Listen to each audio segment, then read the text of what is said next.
Yes सरकार, नमस्कार। माहौल जबरदस्त शानदार। बच्चों, सीए इंटरमीडिएट जिनके भी एग्जाम्स सितंबर 25 में हैं, ये लेक्चर आपके लिए बहुत इंपॉर्टेंट है क्योंकि इसके अंदर हम कवर करने वाले हैं वो सारे latest amendments which are going to be applicable for your exams for the first time.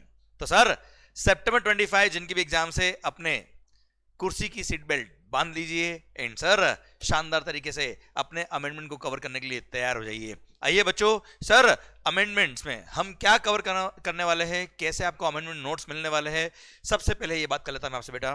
Sir सबसे पहली बात, सितंबर 25 अगर आपके एग्जाम से, then as per the policy of the ICAI जितने भी अमेंडमेंट्स एप्लीकेबल हो गए हैं up to 28th of February 2025 are relevant for your exams। तो मालिक 28 फरवरी 2025 तक के अमेंडमेंट जो एप्लीकेबल हो गए आप सबको कवर करने हैं आपके एग्जाम्स के लिए। अच्छा, जिनकी भी एग्जाम्स मई 25 में थे या जिन्होंने मई 25 में एग्जाम दिए थे या जो आपने लेक्चर्स देखे थे उसमें मई 25 तक के अगर अमेंडमेंट्स थे, तो सर उसमें जितने भी अमेंडमेंट्स एप्लीकेबल हो गए थे अप टिल 31 अक्टूबर 2024 वो सब कवर किए थे। तो सर इस पर्टिकुलर लेक्चर के अंदर हम जो अमेंडमेंट कवर करने वाले हैं वो इन दो डेट के बीच में जितने भी अमेंडमेंट्स एप्लीकेबल हुए वो सब हम कवर करने वाले हैं। मतलब 1 नवंबर 24 से लेकर 28 ऑफ फरवरी 2025 तक जितने भी अमेंडमेंट्स एप्लीकेबल हो गए वो सब हम अमेंडमेंट इस लेक्चर के अंदर कवर करने वाले हैं और उन सबके अमेंडमेंट नोट्स मैंने आपको दिए हैं बना के। ओके, अब एक दो बातें और जो बड़ी इंपॉर्टेंट जो आपको ध्यान रखना है। जिन भी स्टूडेंट्स ने अभी जो मेरा लेटेस्ट बैच हुआ है जो mid of May 25 to mid of June 25 चला था, सरकार उनको ये लेक्चर देखने की जरूरत नहीं है। क्लियर? जो लेटेस्ट बैच अभी हुआ था उसमें ये सारे अमेंडमेंट्स जो हम पढ़ने वाले हैं वो ऑलरेडी कवर किए हुए हैं। ओके मालिक, तो आपको अलग से कुछ भी अमेंडमेंट पढ़ने की जरूरत नहीं है। आपकी बुक सारी अमेंडेड है, आपके लेक्चर सारे अमेंडेड है, सारे अमेंडमेंट उसमें हमने इनकॉर्पोरेट किए, इसलिए आपको ये लेक्चर देखने की जरूरत नहीं है। हाँ, जिन फ्रेंड्स के पास बुक्स एक एडिशन पुरानी है या जिन्होंने लेक्चर्स सर इससे पहले वाले लिए थे, तो मालिक आप लोगों को डेफिनेटली ये अमेंडमेंट देखना चाहिए एंड इसमें सारे अमेंडमेंट हम कवर करने वाले हैं। अच्छा, मतलब आपके पास अगर सीए इंटरमीडिएट का 9th रिवाइज्ड एडिशन है, समरी बुक का 9th रिवाइज्ड एडिशन है, चार्ट बुक का, एंड सर 15th एडिशन है आपके पास किसका, जीएसटी पार्ट बुक का, या 9th एडिशन है क्वेश्चनर बुक का, उनके लिए ये लेक्चर रिलेवेंट है। मतलब जिन्होंने सर इससे पहले वाला बैच लिया था उनके लिए ये अमेंडमेंट लेक्चर इज रिलेवेंट, क्योंकि अगर आपको एग्जाम्स देने हैं सितंबर 25 में तो आपको 28 फरवरी तक के अमेंडमेंट्स कवर करने हैं और वो सारे इस लेक्चर के अंदर हमने कवर किए हैं। अच्छा, इससे पहले वाला एग्जाम जिन्होंने दिया होगा उनकी बुक्स मई 25 के लिए जो दी गई है उसमें 31 अक्टूबर तक के अमेंडमेंट कवर किए थे। क्लियर? तो 31 अक्टूबर तक के अमेंडमेंट आपने ऑलरेडी कवर किए हैं। आपको बस 1 नवंबर से लेकर 28 फरवरी के बीच में जो अमेंडमेंट हुए जो इस लेक्चर में मैं बताने वाला हूं वो आपको पढ़ना है। Okay, clear, done. तो बच्चों एक बात और, जिनके भी एग्जाम्स अभी सितंबर 25 में है और उन्होंने मेरा अगर अभी ये लेटेस्ट वाला बैच जो अभी खत्म हुआ है वो अगर लिया है तो ऑल्दो उन्होंने अमेंडमेंट पढ़ ली है लेक्चर के साथ साथ, पर आप अगर सेपरेटली ये लेक्चर देख लेते हो तो आपका एक बार अमेंडमेंट का कवरेज बहुत जल्दी से और सेपरेटली कवर हो जाएगा, क्योंकि अमेंडमेंट्स बहुत इंपॉर्टेंट होते हैं एग्जाम्स के लिए बेटा।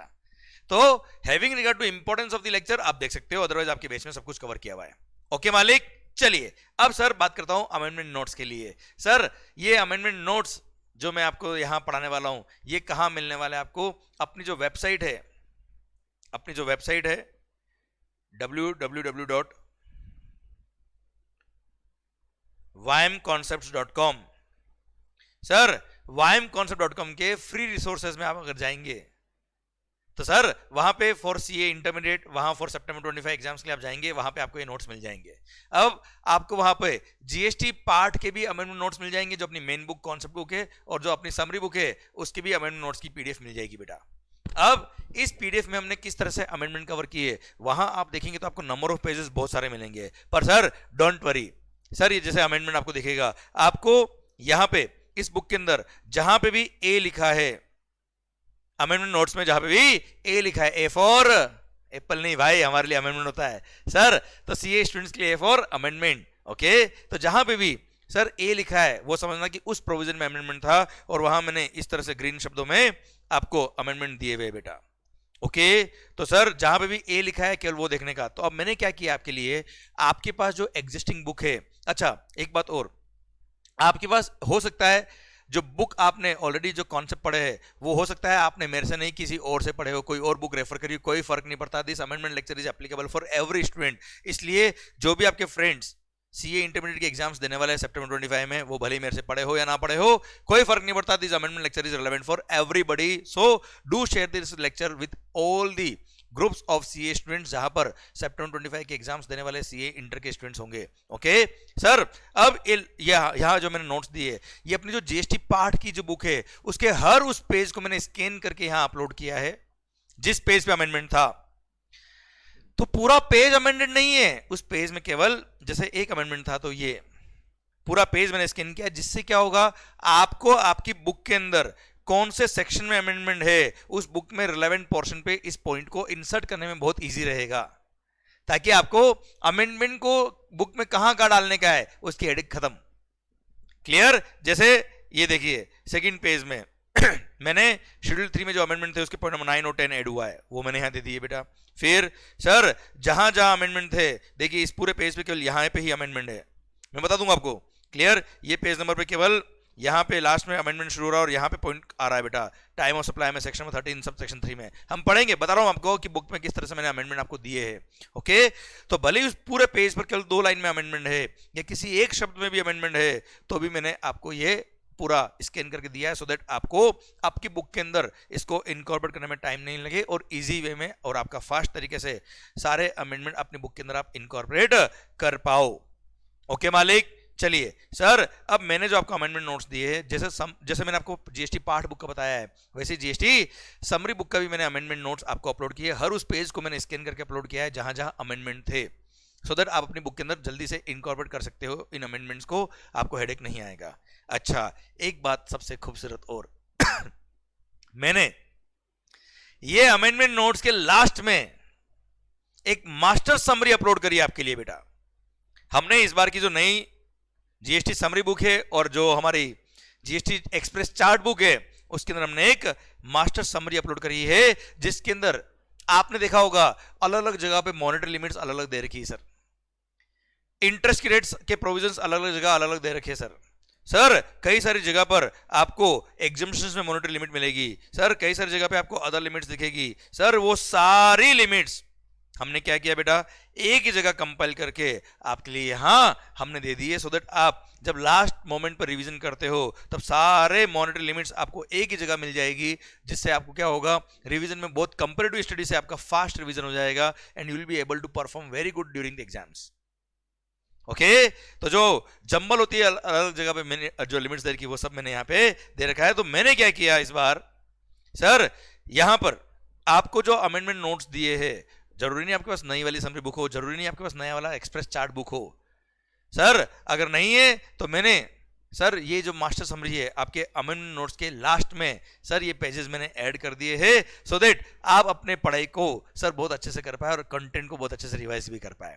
तो master summary is not amendment, master summary is actual sir monetary limits का समरी ऑफ एंटायर बुक, जो एक जगह आपको मिल जाएगा बेटा, वो एडिशनल आपको फैसिलिटी दी है, सो दैट आप जल्दी से रिवीजन कर पाए अपना बेटा इफेक्टिवली, ओके। चलिए तो सर अब हम शुरू करते हैं क्या, अमेंडमेंट्स जीएसटी पार्ट बुक से मैं पढ़ा रहा हूं बेटा आपके लिए, सो दैट आपके सारे पॉइंट कवर हो जाए। सबसे पहला अमेंडमेंट सर चार्जिंग सेक्शन, हमने और आपने पढ़ा है क्या सर, दारू पे जीएसटी नहीं लगता है, alcohol liquor for human consumption is kept out of the scheme of the GST बेटा। तो सर जो चार्जिंग सेक्शन है हमारा सीजीएसटी का सेक्शन नंबर 9 सब सेक्शन 1 और वही section number 5 sub section 1 of IGST act, वहां पर alcohol liquor for human consumption के लिए लिखा है क्या, ऑल गुड्स और सर्विस और बोथ पे जीएसटी लगेगा except alcohol liquor for human consumption, वहां पे एक गुड्स और ऐड कर दिया है सर। क्या गुड्स है सुनना ध्यान से, अब दारू को बनाने के लिए जो मेजर रॉ मटेरियल है मेजर जो इनपुट काम आता है उसका नाम है क्या sir? Extra neutral alcohol, denatured undenatured extra neutral alcohol, जिसको इंडस्ट्री में शॉर्ट फॉर्म में ENA भी कहते हैं, एक्स्ट्रा न्यूट्रल एल्कोहल या रेक्टिफाइड स्पिरिट। ये एक्चुअली क्या होता है साहब? Alcohol liquor for human consumption जो बनती है उसका मेन रॉ मटेरियल ये है बेटा, पता ही होगा ना खैर आपको तो। Okay just kidding. तो मालिक, alcohol liquor for human consumption and undenatured extra neutral alcohol और rectified spirit which is used for manufacture of alcohol liquor for human consumption, sir उसको भी जीएसटी की स्कीम से बाहर कर दिया है। मतलब ये हो गया कि उस पर भी जीएसटी लेवी नहीं होगा। मतलब ये एक्स्ट्रा न्यूट्रल एल्कोहल, सरकार ये जो इनपुट है जो एल्कोहल बनाने में काम आता था, एक्चुअली होता क्या था बच्चा? इस पे लगता था क्या? जीएसटी पहले, बिफोर दिस अमेंडमेंट। और जो output goods alcohol liquor for human consumption, इस पे लगता था क्या? State excise. इस पे सेल करने में क्या लगता है? वेट। अब सेल पे लग रहा है वेट और इनपुट पे लग रहा है क्या? जीएसटी। तो सर आपको पता है अगर सेल पे जीएसटी नहीं लगेगा तो जीएसटी का क्रेडिट भी नहीं मिलेगा, क्योंकि आपको याद है 10 का क्रेडिट क्यों मिला। तो इस चक्कर में alcohol liquor for human consumption वाली जो इंडस्ट्री थी उन्होंने गवर्नमेंट को रिक्वेस्ट करी, साहब ये तो हमारे साथ अत्याचार हो रहा है, हमारे साथ गलत हो रहा है। इसलिए उस बात को सुना गवर्नमेंट ने, समझा, 2 गुट लगाए और बोल दिया क्या? ठीक है ठीक है ठीक है sir, undenatured extra neutral alcohol और sir rectified spirit which is used for manufacture of alcohol liquor for human consumption, उस पे भी जीएसटी लेवी नहीं होगा। और उस पे सर वेट लॉज जो स्टेट गवर्नमेंट अपने अपने हिसाब से बनाए हुए हैं वो कानून लगा के अपने अपने रेस्पेक्टिव स्टेट के हिसाब से वेट लगाया जाएगा। अब वो पुराने जो वेट लॉज वगैरह है उसमें क्या टैक्स लगा है वो आपको याद नहीं करना है, अभी आपको ये ध्यान रखना है कि जीएसटी इन पे नहीं लगेगा, दैट्स इट। तो मालिक ये भी एक तरह से नॉन टैक्सेबल सप्लाई हो गया। तो alcohol liquor for human consumption, और वो याद है 5 तरह के पेट्रोल गुड्स जिन पे जीएसटी लेवी नहीं होता है, हाँ है ना भाई? उसमें एक गुड्स ऐड हो गया है क्या sir? Undenatured extra neutral alcohol और rectified spirit used for manufacture of alcohol liquor for human consumption, इस पे भी जीएसटी लेवी नहीं होगा। It is also non taxable supply, that's it. Clear? आइए बच्चों, सरकार अगला amendment schedule 3 of CGST act, जिसमें सर आपने 6 पैराग्राफ पढ़े थे जहां लिखा था क्या? Following transactions are neither supply of goods nor supply of services. अरे हाँ है ना मालिक? Following transactions are neither supply of goods nor supply of services. उसमें 2 पैराग्राफ और ऐड कर दिए हैं, पॉइंट नंबर 9 और पॉइंट नंबर 10। अच्छा आप सोचेंगे पॉइंट नंबर 6 तो हमने पढ़ा था सर, 7, 8A और 8B आपके सिलेबस में नहीं आता है, इसलिए वो हमने कवर नहीं किया था। 9 और 10 अभी नए पॉइंट ऐड हुए हैं जो आपके सिलेबस में आते हैं। अब सर मैं 9 और 10 पढ़ाने से पहले आपको सर मैं राइटिंग में मैंने नोट्स से समझाता हूं तो आपको समझ में जल्दी आएगा कि मालिक आखिर होता क्या है। आइए, शेड्यूल 3 पैरा नंबर 9 ये बोलता है मालिक को इंश्योरेंस अरेंजमेंट्स क्या होते हैं, पहले ये समझिए बेटा, उसके रिगार्डिंग ही ये पॉइंट है। तो पहले ट्रांजैक्शन समझिए, उसके बाद उस पर टैक्स समझिए। GST is a tax on transaction. First of all we need to define the transaction. Sir को इंश्योरेंस अरेंजमेंट में क्या होता है साहब? 2 कंपनीज मिलके, 2 इंश्योरेंस कंपनीज मिलके, 2 इंश्योरर मिलके एक सिंगल पार्टी का इंश्योरेंस करते हैं बेटा। ओके, मिलके इंश्योरेंस किया है। जैसे फॉर एग्जांपल सर इंडिया के अंदर आईपीएल का इवेंट हो रहा है बेटा, या कोई बड़ा इवेंट हो रहा है सर जिसका इंश्योरेंस करना है साहब।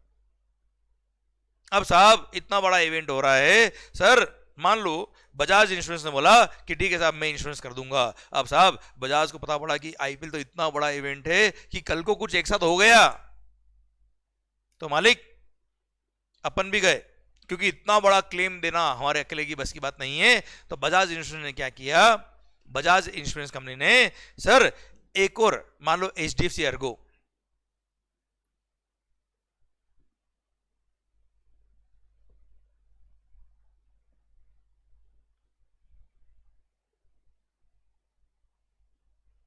HDFC Ergo is a insurance company, उससे बात करी कि साहब मैं यहां पर इस बड़े इवेंट का इंश्योरेंस कर रहा हूं, क्या आप मेरे साथ मिलके इंश्योरेंस में भागीदार बनेंगे? सर उसने बोला बिल्कुल डन। तो क्या होता है, ट्रांजैक्शन समझने की कोशिश करना। अब दोनों ने मिलकर उस इवेंट को क्या किया है? इंश्योर किया है। कल को कुछ हो गया तो दोनों मिलकर कंपनसेट करेंगे। इंश्योरेंस क्लेम दोनों मिलकर सेटल करेंगे। तो सर अब क्या हुआ, बजाज इंश्योरेंस को बोलते हैं क्या, लीड इंश्योरर, क्योंकि उसने आगे चल के he is the main insurer बेटा, एक तरह से लीड इंश्योरर, जिसने लीड ली to insure this event. Sir उसने प्रीमियम चार्ज किया ₹10 CR, किससे, इंश्योर्ड से बेटा। अब मालिक लीड इंश्योरर ने इंश्योर्ड से सर 10 करोड़ का प्रीमियम चार्ज किया, उस पर जीएसटी पे कर दिया। अब को इंश्योरर बोलता है भाई मैं भी तो रिस्क ले रहा हूं, मेरा पैसा कहाँ है, तो सर इसका शेयर था 4 करोड़ रुपए, तो 4 करोड़ रुपए क्या किया इसने, अपोर्शन किया। तो सर 10 करोड़ रुपए इंश्योर्ड पर्सन से लीड इंश्योरर ने लिए, फिर उसमें से 4 crore was the portion of co insurer which is HDFC Ergo. तो sir as per their arrangement 4 crore रुपए क्या किया, को इंश्योरर ने चार्ज किया, किससे, लीड इंश्योरर से बेटा, और लीड इंश्योरर ने फिर इसको 4 करोड़ रुपए ट्रांसफर कर दिए। अब पॉइंट आता है क्या, सर इस पूरे 10 करोड़ पे अगर जीएसटी ऑलरेडी पे कर दिया किसने, लीड इंश्योरर ने बेटा। If the lead insurer has already paid the GST on entire ₹10 crore, तो सर ये 4 करोड़ जो अपोर्शन कर रहा है, एक तरह से को इंश्योरर चार्ज कर रहा है किससे, लीड इंश्योरर से, इस 4 करोड़ पे अगर जीएसटी लगा भी दिया तो भी लीड इंश्योरर को क्या मिल जाएगा, आईटीसी मिल जाएगा एक तरह से बेटा, हाँ है ना। सर अल्टीमेटली गवर्नमेंट को रेवेन्यू चाहिए कितने पर, 10 करोड़ पे बेटा।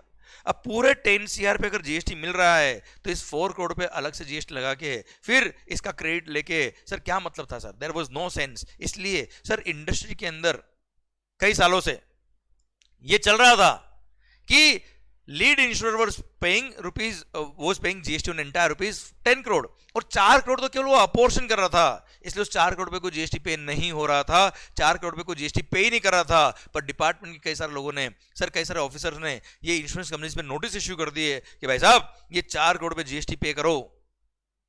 तो सर दोनों इंश्योरेंस कंपनी ने बोला इस 4 करोड़ पे जीएसटी हम ऑलरेडी पे कर चुके हैं। बोला कैसे पे कर चुके हो साहब, ये 10 करोड़ में से तो 4 करोड़ निकाल के हमको दिए। तो सर बजाज, तो सर ऐसे केस में डिपार्टमेंट के ऑफिसर्स ने क्या बोला कि वो 10 करोड़ पे जीएसटी पे किया था लीड इंश्योरर ने, को इंश्योरर का पोर्शन जो था उस पे जीएसटी लगाओ, आप भले ही लीड इंश्योरर उस पे क्या ले ले, आईटीसी ले ले, हमें कोई दिक्कत नहीं है। अब साहब अननेसेसरी इसका प्रोसीजर बढ़ाने से क्या फायदा था, डिस्प्यूट हो गया, झगड़ा हो गया मार्केट के अंदर, डिपार्टमेंट इंटरेस्ट मांगता है, एसएससी से पेनल्टी मांगता है, there was no sense. Insurance company ने गवर्नमेंट से रिक्वेस्ट किया साहब हम केवल अपॉर्शनमेंट ऑफ दी प्रीमियम कर रहे हैं, आपके एंटायर 10 करोड़ पे जीएसटी लग गया है, हमने आपको दे दिया टैक्स, अब 4 करोड़ पे अगर आप टैक्स लगा भी देंगे तो उसका आईटीसी मिल जाएगा लीड इंश्योरर को, आपको कोई एक्स्ट्रा रेवेन्यू मिलने वाला नहीं है। अननेसेसरी हमारा भी टाइम खराब, आपका भी टाइम खराब, मिलने वाला कुछ नहीं है। इसलिए गवर्नमेंट ने क्या किया, इनकी बात को सुना और बोल दिया क्या, ठीक है ठीक है ठीक है सर इंसर्ट कर दो इसको शेड्यूल नंबर 3 में, और बोल दिया क्या, ये 4 करोड़ का जो ट्रांजेक्शन है apportionment of the premium by the lead insurer to the को insurer is neither supply of goods not supply of service. ये 4 करोड़ पे कोई जीएसटी नहीं लगेगा, no GST is required to be paid by the को insurer in this case. Clear, done. शायद मेरा point अब तक पहुंच गया बेटा, एक बार पढ़ लीजिए बेटा, ये देखिए दिमाग में रखेंगे क्या, वो 4 crore activity of apportionment of the को इंश्योरर प्रीमियम, को इंश्योरेंस प्रीमियम कितना बेटा 4 CR। सर ये अपॉर्शन कौन कर रहा है, by the lead insurer to the को insurer, lead insurer coinsurer को पे कर रहा है for the insurance services jointly supplied by the lead insurer and the को insurer to the insured in को इंश्योरेंस अरेंजमेंट। पर condition क्या है, subject to the condition that the lead insurer pays GST on the entire amount of premium paid by the insured. आप पूरे 10 करोड़ पे GST पे कर दो, हमें कोई तकलीफ नहीं है साहब, 4 करोड़ पे अलग से पे करने की जरूरत नहीं है। भारत माता की जय। ये पॉइंट नंबर 9 खत्म होता है। अब देखो सर हमने इस पॉइंट को पहले समझा, ट्रांजेक्शन विजुअलाइज किया, फिर पढ़ा, कितना इजीली समझ में आया बेटा। Okay done. तो सर कुल मिला के 10 करोड़ पे अगर पूरे पे जीएसटी लग गया, लीड इंश्योरर ने पूरे अमाउंट पे जीएसटी पे कर दिया, तो 4 करोड़ रुपए जो मेरे एग्जांपल में था अपॉर्शनमेंट कर रहा है वो किसको, को इंश्योरर कंपनी को। तो ऐसे केस में उस पे जीएसटी पे करने की जरूरत नहीं है जो अपॉर्शन के अमाउंट पे बेटा। ओके चलिए आइए पॉइंट नंबर 10 अगेन आइए बेटा, इंश्योरेंस सेक्टर के लिए बेटा ये वाला पॉइंट भी आइए बच्चों, यहां देखना एक बार मैं ये सब बता देता हूं सो दैट आप इस लेक्चर को पॉज करके ये कॉपी जरूर कर लेना बेटा आप।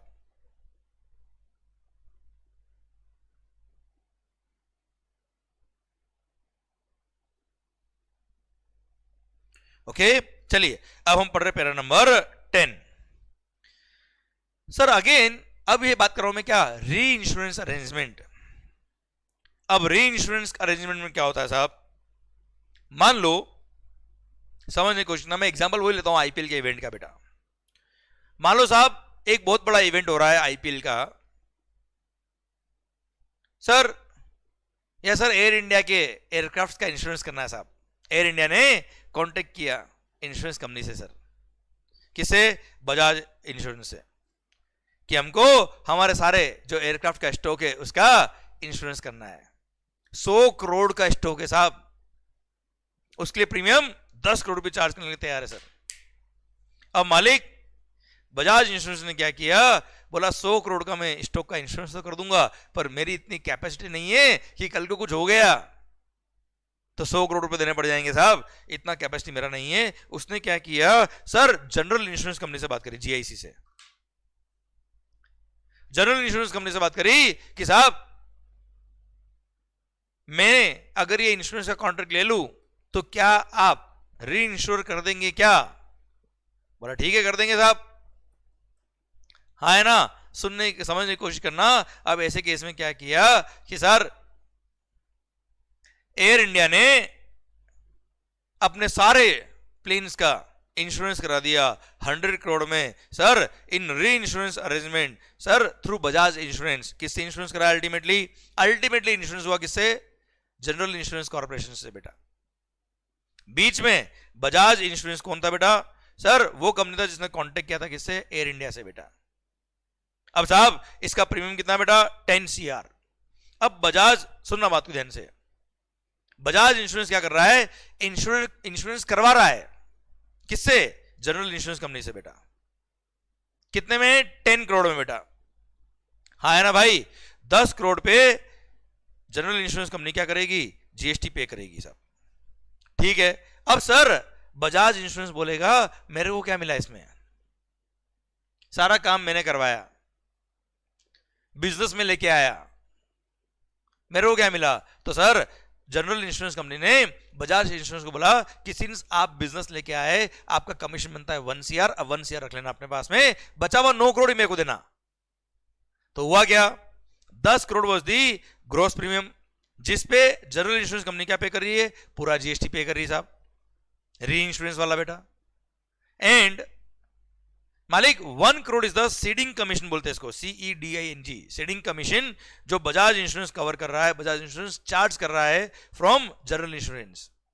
और होता क्या है प्रैक्टिकली, होना क्या चाहिए, जनरल इंश्योरेंस कंपनी को 10 करोड़ पे जीएसटी पे करना चाहिए, Bajaj insurance will charge commission of 1 CR to whom, general insurance company बेटा। कितने का, 1 CR। अब सर 1 CR का बिल लिखेगा, उस पर अगेन जीएसटी चार्ज करेगा। अब इस पे जीएसटी अगर लगाया तो सर एक तरह से जनरल इंश्योरेंस कंपनी का इनवर्स अप्लाई हुआ ना, जनरल इंश्योरेंस कंपनी ने कमीशन की सर्विसेज ली to provide the insurance services of ₹10 CR, 1 crore की सर्विसेज ली टू प्रोवाइड द 10 करोड़ की सर्विसेज। अब 1 करोड़ पे क्या लगेगा, जीएसटी, तो उसका input tax credit anyways general insurance company को मिल जाएगा बेटा। हाँ है ना, पर इंडस्ट्री में प्रैक्टिकली हो क्या रहा था कि जनरल इंश्योरेंस कंपनी 10 करोड़ पे जीएसटी पे कर रही थी, पर साहब ये 1 करोड़ का जो सीडिंग कमीशन था इस पे कोई जीएसटी पे नहीं कर रहे थे, क्योंकि अल्टीमेटली 1 करोड़ पे जीएसटी लगा भी दिया तो भी जनरल इंश्योरेंस कंपनी को सर क्या हो रहा था, इसका पूरा आईटीसी मिल रहा था, अल्टीमेटली गवर्नमेंट को कोई एडिशनल रेवेन्यू नहीं मिल रहा था बेटा। It is called revenue neutralization. Revenue neutralization मतलब रेवेन्यू गवर्नमेंट का न्यूट्रल हो रहा था, 1 करोड़ पे जीएसटी लगा भी दिया तो 1 करोड़ पे जो जीएसटी था उसका पूरा आईटीसी मिल जाएगा किसको, जनरल इंश्योरेंस कंपनी को। इसलिए कोई एक्स्ट्रा बेनिफिट नहीं हो रहा था, इसलिए गवर्नमेंट ने शेड्यूल 3 के अंदर इस पॉइंट को इंसर्ट कर दिया और बोल दिया पैरा नंबर 10 के थ्रू कि सर ये जो 1 CR का जो सीडिंग कमीशन है जो री इंश्योरेंस के थ्रू मिल रहा है बजाज इंश्योरेंस को, उस 1 CR पे कोई जीएसटी पे करने की जरूरत नहीं है। No GST is required to be paid on ₹1 CR, पर कंडीशन क्या है, जो ये री इंश्योरेंस कंपनी है जनरल इंश्योरेंस कंपनी, इसने पूरे 10 करोड़ पे जीएसटी पे कर दिया होना चाहिए। Clear, done. अब वापस से देखिएगा, लैंग्वेज पढ़ते हैं हम तो आपको अच्छा लगेगा बेटा, देखना ध्यान से।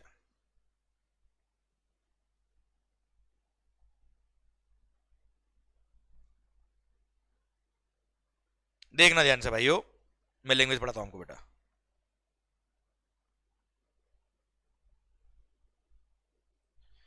और होता क्या प्रैक्टिकली, सर बजाज इंश्योरेंस क्या करता है, बजाज इंश्योरेंस 10 करोड़ में से 1 करोड़ रुपए अपना कमीशन काटता है और नेट 9 करोड़ ही इसको ट्रांसफर कर देता है। पर सर वैसे भी ये कर क्या रहा है, नेट पेमेंट 9 करोड़ कर रहा है, पर जनरल इंश्योरेंस कंपनी का प्रीमियम का अमाउंट था कितना 10 CR, वो तो 1 करोड़ रुपए कमीशन काट के 9 करोड़ दिया ना, बाकी अल्टीमेटली रेवेन्यू कितना है 10 करोड़, उसमें से 1 करोड़ इसने कमीशन दिया है, 10 करोड़ पे जीएसटी पूरा लग रहा है, तो 1 करोड़ पे अलग से जीएसटी पे करने की जरूरत नहीं है। आइए मैं बुक में पढ़ा देता बेटा, पढ़िए ध्यान से।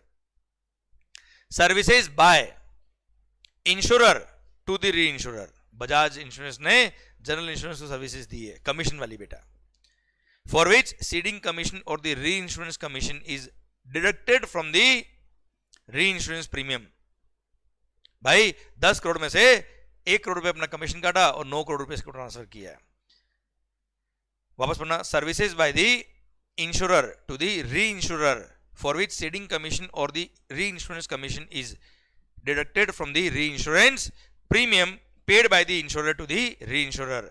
इस री इंश्योरेंस कमीशन पे, सीडिंग कमीशन पे जीएसटी नहीं लगेगा, पर कंडीशन क्या है, subject to the condition that GST is paid by the reinsurer on the gross reinsurance premium, that is 10 crore payable by the insurer to the reinsurer inclusive of the said commission, said ceding commission or the reinsurance commission। बेटा अगर entire 10 crore पर general insurance corporation ने पूरा GST पे किया है, तो जो 1 करोड़ रुपए था क्या कमीशन का अमाउंट, इस पे जीएसटी पे करने की जरूरत अलग से नहीं है, क्योंकि इट इंक्लूड्स 10 करोड़ के अंदर जीएसटी लग गया, मतलब 1 करोड़ पे ऑलरेडी लग गया बेटा। हाँ है ना भाई, डन। इसी के साथ भारत माता की जय। सर ये पॉइंट नंबर 10 भी खत्म होता है। अब आप चाहे तो एक क्लिक कर सकते हो इस पेज का, सो दैट आप अपने नोटबुक के अंदर या अपने नोट्स में इसको लिख ले, सो दैट आपको जब रिवाइज करना हो तो जल्दी से रिवाइज हो जाए। ये पॉइंट नंबर 3 और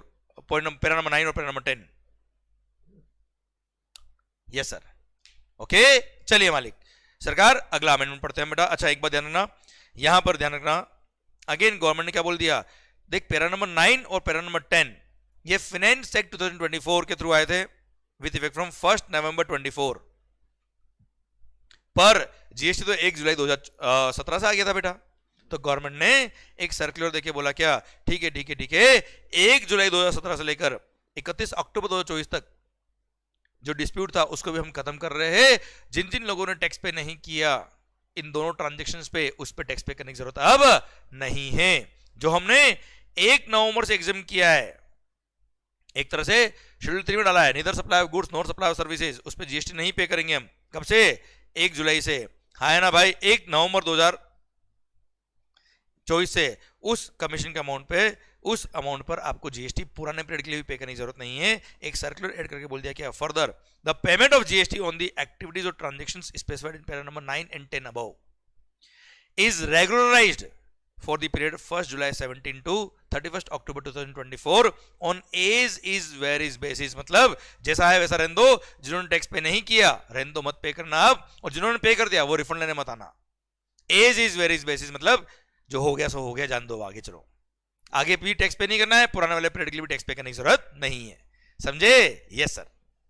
ये सर्कुलर ऐड करके डिपार्टमेंट ने इंश्योरेंस इंडस्ट्री को थोड़ा रिलैक्सेशन दिया बेटा। तो सरकार अभी सर ध्यान देना, ईज ऑफ डूइंग बिजनेस पे ध्यान दे रही है, और इस तरह के पुराने डिस्प्यूट को खत्म करने के लिए इस तरह के पॉइंट ऐड किए बेटा गवर्नमेंट ने। आओ बच्चों अगला अमेंडमेंट देखते हैं हम टाइम ऑफ सप्लाई चैप्टर के अंदर। पर टाइम ऑफ सप्लाई चैप्टर का अमेंडमेंट पढ़ने से पहले मैं आपको टैक्स इनवॉइस वाला जो चैप्टर है उसमें सेक्शन 31 आता है कि time limit for issuance of invoice for supply of services क्या होगा।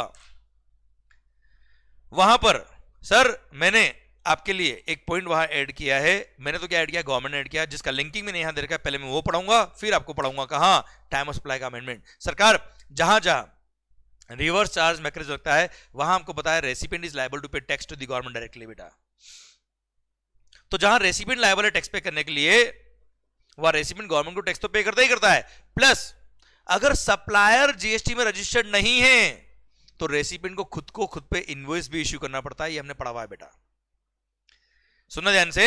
अब रेसिपिएंट को खुद पे इन्वॉइस कब इश्यू करना है? जब सप्लायर इज नॉट रजिस्टर्ड। अच्छा, सप्लायर रजिस्टर्ड है और रेसिपिएंट रिवर्स चार्ज मैकेनिज्म में टैक्स पे कर रहा है, तो उसको केवल टैक्स पे करना है, खुद को खुद पे इन्वॉइस इश्यू करने की जरूरत नहीं है, वो सप्लायर ही बिल दे देगा बेटा अपने को। पर अगर supplier is unregistered in GST तो रेसिपिएंट को खुद पे इन्वॉइस इश्यू करना पड़ेगा। अब सर खुद को खुद पे इन्वॉइस इश्यू करना, उसका टाइम लिमिट कितना है? वो अब तक नहीं दे रखा था, जो इस बार इंसर्ट हुआ और बोल दिया क्या, 30 दिन, 30 डेज। जिस दिन रेसिपिएंट को वो गुड्स और सर्विस और बोथ रिसीव होता है, जिस दिन रेसिपिएंट को वो गुड्स और सर्विस और बोथ, गुड्स के लिए भी है सर्विसेज के लिए भी बेटा, गुड्स और सर्विस और बोथ जब रिसीव होगा उसके 30 दिन के अंदर अंदर खुद को खुद पे इन्वॉइस इश्यू करना पड़ेगा, अगर सप्लायर इज अनरजिस्टर्ड। खत्म। चलिए, ये तो हो गया क्या, इन्वॉइस कब इश्यू करना होता है, उसकी टाइम लिमिट पढ़ लीजिए। Where a tax invoice is required to be issued by the recipient who is liable to pay tax under RCM under section 93 और 94, he shall issue the said invoice within a period of 30 days from the date of receipt of the said supply of goods or service or both। जब उसको goods और service और both receive होगा उसके 30 दिन के अंदर अंदर वो क्या करेगा, खुद ही खुद पे इन्वॉइस इश्यू करेगा। ओके मालिक, ये तो हो गया क्या, टैक्स इन्वॉइस का अमेंडमेंट जो मैंने आपको यहां पढ़ाया लिंक करने के लिए। अब टाइम ऑफ सप्लाई के सेक्शन नंबर 13 सबसेक्शन 3, इसमें अमेंडमेंट क्या हुआ है, अब सुनना ध्यान से बेटा। सर पहले मैं बताऊंगा, पहले क्या था पॉइंट, रिवर्स चार्ज मैकेनिज्म में रेसिपिएंट जब लायबल होता है टैक्स पे करने के लिए अंडर सर्विसेज, तो वहां पर सेक्शन नंबर 13 सबसेक्शन 3 अप्लाई होता है, और वो प्रोविजन क्या कहता है, सुनना ध्यान से, 61st day from the date of issue of invoice और any other document in lieu of invoice by the supplier. जिस दिन सप्लायर ने इनवॉइस या एनी अदर डॉक्यूमेंट इश्यू किया वहां से 61st डे या date of making payment to the supplier, recipient ने सप्लायर को जो पेमेंट किया वो दिन, whichever is earlier is the time of supply. ये हमने पहले भी पढ़ा था, अभी भी है बेटा। आई रिपीट सर, पहले मैं पहले वाला प्रोविजन बता रहा हूं सो दैट आपको अभी वाला पॉइंट जो है जल्दी समझ में आएगा। सर पहले वाला प्रोविजन क्या था, सप्लायर ने अगर कोई इनवॉइस इश्यू किया या कोई डॉक्यूमेंट इश्यू किया इन लिeu ऑफ इनवॉइस, वहां से 61st डे और date of making payment to the supplier whichever is earlier is the time of supply. अच्छा, डेट ऑफ मेकिंग पेमेंट क्या होता था बेटा, entry in the books of account regarding payment या actual debit in the bank account whichever is earlier is the time of, is the date of making payment. ठीक है sir, तो date of making payment और 61st day from the date of issue of invoice और any other document in lieu of invoice whichever is earlier is the time of supply. Clear, ये हमने पहले पढ़ा था बेटा। अब सुनना अमेंडमेंट के बाद क्या हुआ है, यहां बोल दिया क्या कि ये 61st डे वाला प्रोविजन अप्लाई होगा कब, अगर supplier is suppose to issue the invoice, मतलब सप्लायर जीएसटी में रजिस्टर्ड है और रेसिपिएंट को रिवर्स चार्ज में टैक्स पे करना है, तो सप्लायर ने जब बिल इश्यू किया होगा, इनवॉइस इश्यू किया होगा सर, वहां से 61st डे और date of making payment by the recipient to the supplier whichever is earlier shall be the time of supply. पर अगर सप्लायर जीएसटी में रजिस्टर्ड नहीं है and recipient is required to issue the invoice on himself, तो ऐसे case में कोई 61st day नहीं मिलेगा। जिस दिन उसने खुद पे इनवॉइस इश्यू कर दिया, जिस दिन रेसिपिएंट ने खुद पे इनवॉइस इश्यू कर दिया, वो दिन या date of making payment whichever is earlier is the time of supply, that's it. तो सर जिस दिन रेसिपिएंट ने सप्लायर को पेमेंट किया वो दिन, या जिस दिन उसने खुद पे इनवॉइस इश्यू कर दिया वो, whichever is earlier is the time of supply in case wherever recipient is required to issue the invoice. Clear, done. वापस से रिपीट कर देता हूं, सेक्शन 13 सबसेक्शन 3 खत्म हो गया अमेंडमेंट बेटा। सर सेक्शन 13 सबसेक्शन 3 बोलता है क्या, अगर सप्लायर को खुद पे इनवॉइस इश्यू करना है तो, सॉरी, अगर supplier is suppose to issue the invoice पर रिवर्स चार्ज मैकेनिज्म में रेसिपिएंट लायबल है, तो 61st day from the date of issue of invoice और any other document in lieu of invoice by the supplier.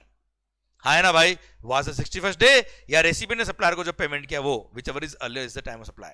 पर अगर recipient को खुद पे इनवॉइस इश्यू करना है, मतलब सप्लायर जीएसटी में रजिस्टर्ड नहीं है, ध्यान रखना क्वेश्चन के अंदर कि सप्लायर जीएसटी में रजिस्टर्ड है कि नहीं है। अगर रेसिपिएंट को खुद पे इनवॉइस इश्यू करना है, तो date of issue of invoice 61st day नहीं देखने का, date of issue of invoice और date of making payment to the supplier whichever is earlier is the time of supply. Done. Okay, अब ध्यान देना बेटा, मालिक रेसिपिएंट को खुद पे इनवॉइस कब इश्यू करना होता है? जब सप्लायर इज अनरजिस्टर्ड। उसको इनवॉइस कितना टाइम में इश्यू करना पड़ता है? Within 30 days from the date of receipt of goods और सर्विस और बोथ। जब सर्विसेज रिसीव हुई है, गुड्स रिसीव हुआ, वहां से 30 दिन में बिल इश्यू करना है। पर उसने 30 दिन में बिल इश्यू किया या नहीं किया, उससे फर्क नहीं पड़ता है। जिस दिन उसने इनवॉइस इश्यू किया, जिस दिन उसने इनवॉइस इश्यू किया, वो दिन या date of making payment to the supplier whichever is earlier is the time of supply. अब 30 दिन में बिल अगर इश्यू नहीं किया होगा तो लेट इश्यू ऑफ इनवॉइस की वजह से उसको जनरल पेनल्टी लग जाएगा, एक अलग बात है बेटा। पर टाइम ऑफ सप्लाई क्या होगा? Date of issue of invoice और date of making payment whichever is earlier, वही होगा, भले 30 दिन में बिल इश्यू कर या मत कर। क्लियर? डन। अब जाके प्रोविजन खत्म हो गया है। अच्छा, मैंने इसका इलस्ट्रेशन भी दे रखा बेटा, ये देखिए। एक मैंने इस प्रोविजन को समझाने के लिए छोटा सा इलस्ट्रेशन दिया, देख लीजिए बेटा। Determine the time of supply from given information assuming that service supplied is taxable under reverse charge and supplier being unregistered, invoice is required to be issued by the recipient. तो sir 14 Feb को payment made to the supplier of service, 14 फरवरी को payment कर दिया, and the recipient issued the invoice for service received on 3rd March. कुछ दिमाग नहीं लगाना है, सिंपल, ना 31st डे ना 61st डे, कुछ भी नहीं, ये और ये date of issue of invoice और date of making payment whichever is earlier 14 Feb is the time of supply. बात खत्म, पिक्चर खत्म, दिमाग एक्स्ट्रा लगाने का ही नहीं। क्लियर? डन।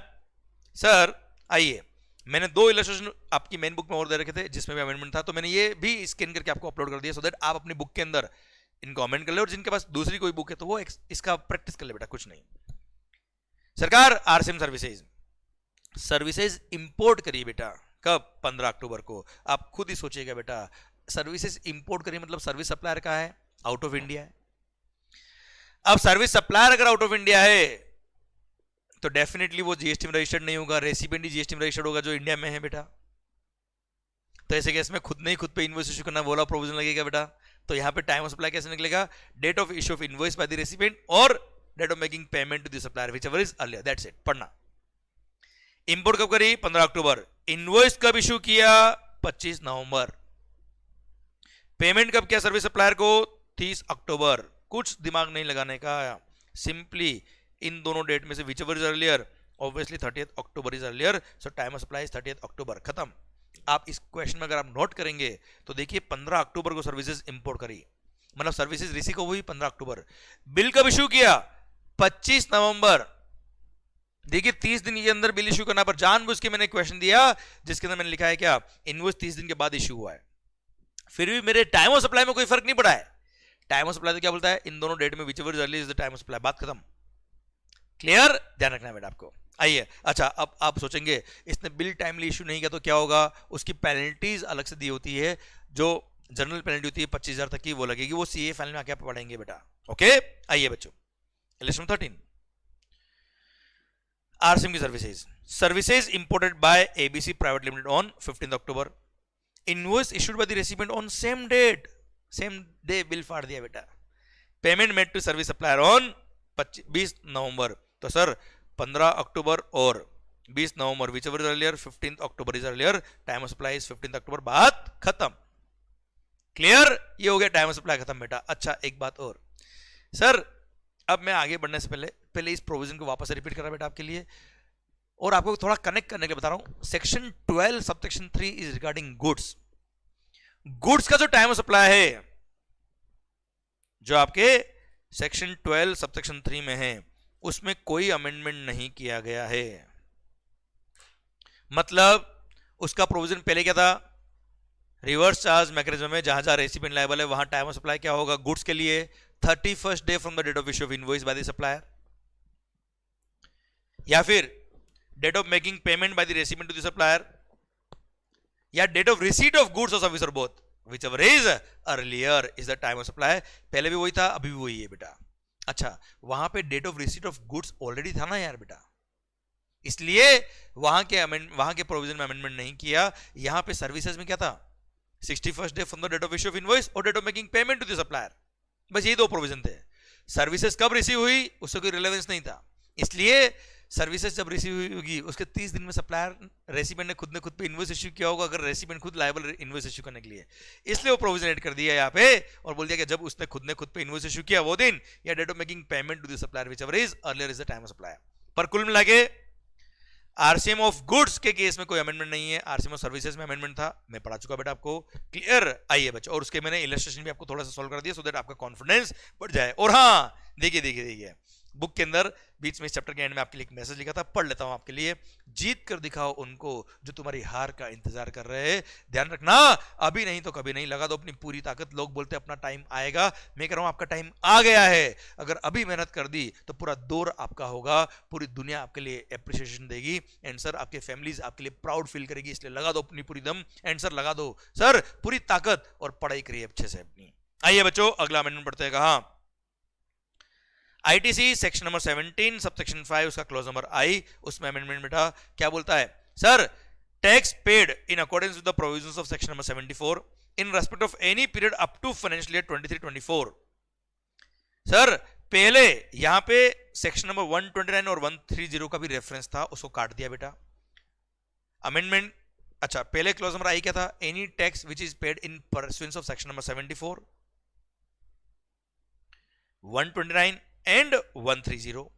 सबसे पहला 129 और 130 को काटा क्योंकि 129 और 130 पेनल्टी के सेक्शन है यार, पेनल्टी और कॉन्फिस्केशन ऑफ गुड्स के सेक्शन है, इसमें टैक्स पे होता ही नहीं है, इन दोनों सेक्शन के थ्रू टैक्स पे होता ही नहीं, तो इनका रेफरेंस डालने की जरूरत ही नहीं थी बेटा, तो इनको काटा बेटा। अच्छा वैसे दोनों सेक्शन आपके कोर्स में नहीं आते, इनफैक्ट तीनों सेक्शन कोर्स में नहीं आते बेटा, ये तो ब्लॉक क्रेडिट में रेफरेंस इसलिए पढ़ा रहा हूं मैं आपको बेटा। प्लस सेक्शन नंबर 74 अब जो है वो केवल और केवल फाइनेंशियल ईयर 2023-24 तक के लिए ही एप्लीकेबल है, क्योंकि अभी नया एक सेक्शन 74A इंसर्ट कर दिया है गवर्नमेंट ने विथ इफेक्ट फ्रॉम 1 अप्रैल 2024।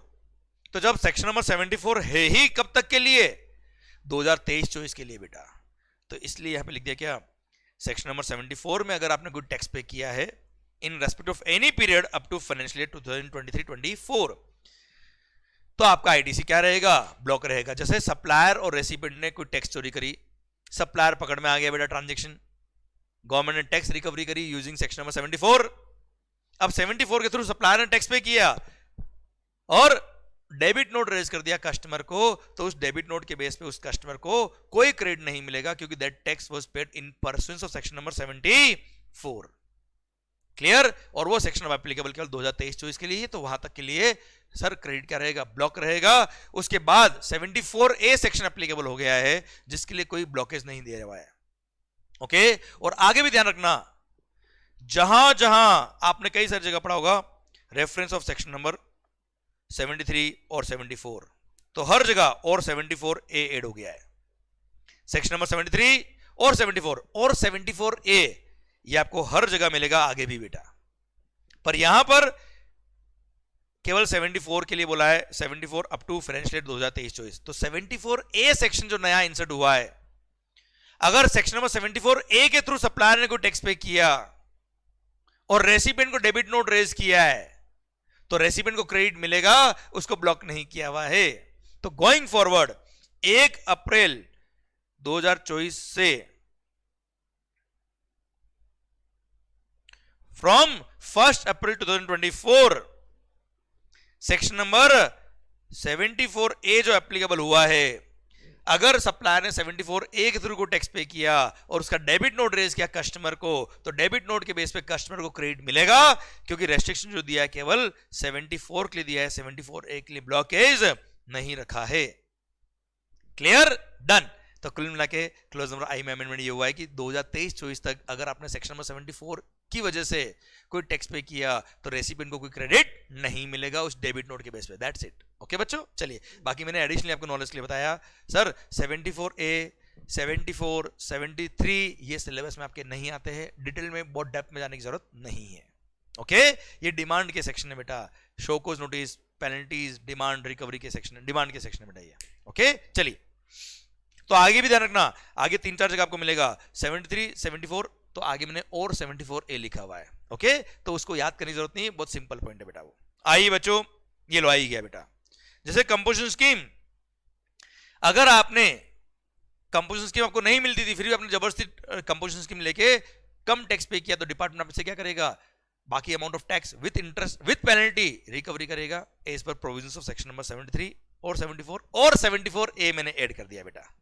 हाँ मैंने क्या मतलब गवर्नमेंट ने ऐड कर दिया बेटा, क्लियर, क्योंकि 2024-25 से तो अब 74 ए एप्लीकेबल होगा, तो जहां जहां 73 74 एप्लीकेबल हुआ और 74 ए भी रेफर करेगा, कोई खास अमेंडमेंट नहीं है, क्लियर, डन सर। अच्छा ये वाला जो कंपोजिशन स्कीम वालों को जीएसआर 4 फाइल करना पड़ता है एनुअली 30 जून तक, ये तो पिछले अटेम्प्ट में ही आपने पढ़ लिया था बेटा, ओके सर, इसलिए मैंने ए केवल यही पे लिखा है बेटा। देखिए तो कहीं किसी पेज पे आपको ग्रीन वर्ड ज्यादा दिखे पर ए केवल एक जगह दिखे तो समझना वो इस बार का जो अमेंडमेंट है वो यही वाला है जहां पे ए लिखा है बेटा, ओके मालिक। चलिए आरसीएम, बड़े सुंदर अमेंडमेंट हुए दो सर, काम के एग्जाम के लिए मार्क कर रखना, एग्जाम में क्वेश्चन बन सकता है मालिक। स्पॉन्सरशिप सर्विसेज, ध्यान देना इसके बहुत सारे क्वेश्चन थे आपके रिवर्स चार्ज मैकेनिज्म में, और सर इसकी वजह से आपके क्वेश्चनर बुक में भी चेंज हुए सर कुछ क्वेश्चंस। आइए बच्चों, सर स्पॉन्सरशिप सर्विसेज में क्या था बेटा, अगर service recipient is a body corporate और a partnership firm located in taxable territory, तो ऐसे केस में रिवर्स चार्ज मैकेनिज्म लगेगा और रेसिपिएंट लायबल होगा टैक्स पे करने के लिए। सर्विस सप्लायर कोई भी हो सकता था पहले, पर अभी बोल दिया क्या, अगर सर्विस सप्लायर खुद बॉडी कॉर्पोरेट है तो रिवर्स चार्ज नहीं लगेगा। तो सर ध्यान देना बेटा, सर आईपीएल इवेंट हो रहा है बेटा, तो जो इवेंट ऑर्गेनाइज कर रहा है वो खुद अगर एक बॉडी कॉर्पोरेट है, खुद अगर एक कंपनी है, तो रेसिपिएंट कोई भी हो रिवर्स चार्ज नहीं लगेगा। पर अगर इवेंट ऑर्गेनाइज करने वाला अदर देन बॉडी कॉर्पोरेट है, तो जो स्पॉन्सर है, जो पैसे दे रहा है, जो स्पॉन्सरशिप सर्विसेज का रेसिपिएंट है, जो स्पॉन्सर होता है उसको बोलते हैं रेसिपिएंट ना, वो पैसे दे रहा है बेटा, वो पर्सन अगर बॉडी कॉर्पोरेट या पार्टनरशिप में है तो रिवर्स चार्ज लगेगा। बस ध्यान रखना supplier should be other than body corporate, okay. और हाँ बच्चों, रिवर्स चार्ज पढ़ते वक्त आप लोगों को एक्स्ट्रा कोशिश होना पड़ेगा, जैसे renting of motor vehicle design to transport passengers, security services और ये स्पॉन्सरशिप सर्विसेज, यहां पे पॉइंट क्या मिक्स होते हैं बेटा, कहीं पे बॉडी कॉर्पोरेट है, कहीं पे अदर देन बॉडी कॉर्पोरेट है, तो इनको शिद्दत से आप रिवाइज करते वक्त लिखना और ध्यान से पढ़ना, यहाँ कोई शॉर्टकट मत मानना बेटा, ठीक है। ये इंडस्ट्री स्पेसिफिक पॉइंट है, इंडस्ट्री के हिसाब से गवर्नमेंट को लगा कि बॉडी कॉर्पोरेट अगर सर्विस सप्लायर खुद है तो वो खुद टैक्स पे कर सकता है, ऐसा वहां रिवर्स चार्ज मत लगाओ, तो गवर्नमेंट ने अदर देन बॉडी कॉर्पोरेट कर दिया, समझे। ये इंडस्ट्री स्पेसिफिक कुछ कंडीशन लगाई हुई है, इसलिए आपको ये याद करना पड़ेगा, सिस्टमेटिक जल्दबाजी में याद किया मिक्स हो जाएगा, 2-3 बार आपको रिवाइज करना ही पड़ेगा। यहां पे लास्ट में जाके मिक्स हो तो आप परेशान मत होइएगा, इसको लिख के रखना, अपने टेबल पे चिपका के रखना बेटा, कहां बॉडी कॉर्पोरेट है, कहां अदर देन बॉडी कॉर्पोरेट है, ये 3-4 पॉइंट में जरूर ध्यान रखना, बाकी सब जगह दिक्कत नहीं आती बेटा, ओके। और ये सबके साथ दिक्कत आती है बेटा, इसलिए आपको कोशिश हो के पहले से ध्यान से याद करके रखना है बेटा। आइए बच्चों, कौन कौन सा, एक तो स्पॉन्सरशिप सर्विसेज, एक renting of motor vehicle design to transport passengers, एक सिक्योरिटी सर्विसेज, ये 3 में विशेष ध्यान रखना बेटा। आओ बच्चों, अगला amendment, renting of commercial property. भाई घर के लिए तो हमने ऑलरेडी पढ़ा हुआ बेटा कि घर किराए पे दिया है किसी ने भी, किसको, अ person who is registered under GST, और जो पर्सन रजिस्टर्ड है उसने अपने बिजनेस में अगर एक्सपेंस क्लेम किया तो जीएसटी लगेगा, और रिवर्स चार्ज मैकेनिज्म में रेसिपिएंट को टैक्स पे करना पड़ेगा, भले सप्लायर कोई भी हो, बॉडी कॉर्पोरेट हो, इंडिविजुअल कोई भी, सर जीएसटी में रजिस्टर्ड हो अनरजिस्टर्ड वी डोंट केयर, पर घर के अलावा कोई और इमूवेबल प्रॉपर्टी, हमने ऑलरेडी पढ़ा हुआ बेटा, घर के अलावा कोई और इमूवेबल प्रॉपर्टी, जैसे गोडाउन हो गया, दुकान हो गया, क्लियर सर, कोई लैंड हो गई बेटा, अदर देन रेजिडेंशियल ड्वेलिंग, अगर आपने रेंट पे दी है, किसने दी रेंट पे, अनरजिस्टर्ड पर्सन ने, किसको, रजिस्टर्ड पर्सन को, तो रिवर्स चार्ज मैकेनिज्म में रेसिपिएंट लायबल होगा रजिस्टर्ड पर्सन, पर अगर वो रजिस्टर्ड पर्सन कंपोजिशन स्कीम वाला है तो उस पर जीएसटी रिवर्स चार्ज में नहीं लगेगा, मना कर दिया बेटा, अमेंडमेंट ये हुआ है बेटा।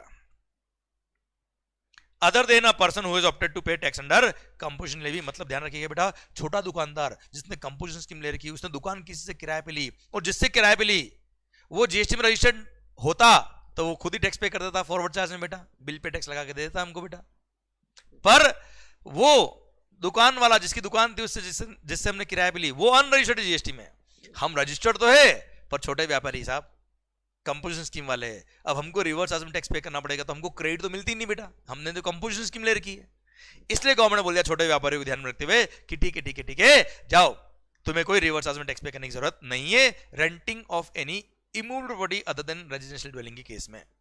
Clear, done. अब सर वापस सुनना बेटा, तो कंपोजिशन स्कीम वाला अगर रेसिपिएंट हुआ तो उसको रिवर्स चार्ज में टैक्स पे नहीं करना है। सप्लायर तो वैसे भी अनरजिस्टर्ड है, वो तो वैसे भी टैक्स पे नहीं करेगा, मतलब एक तरह से टैक्स ही हटा दिया उस पे बेटा।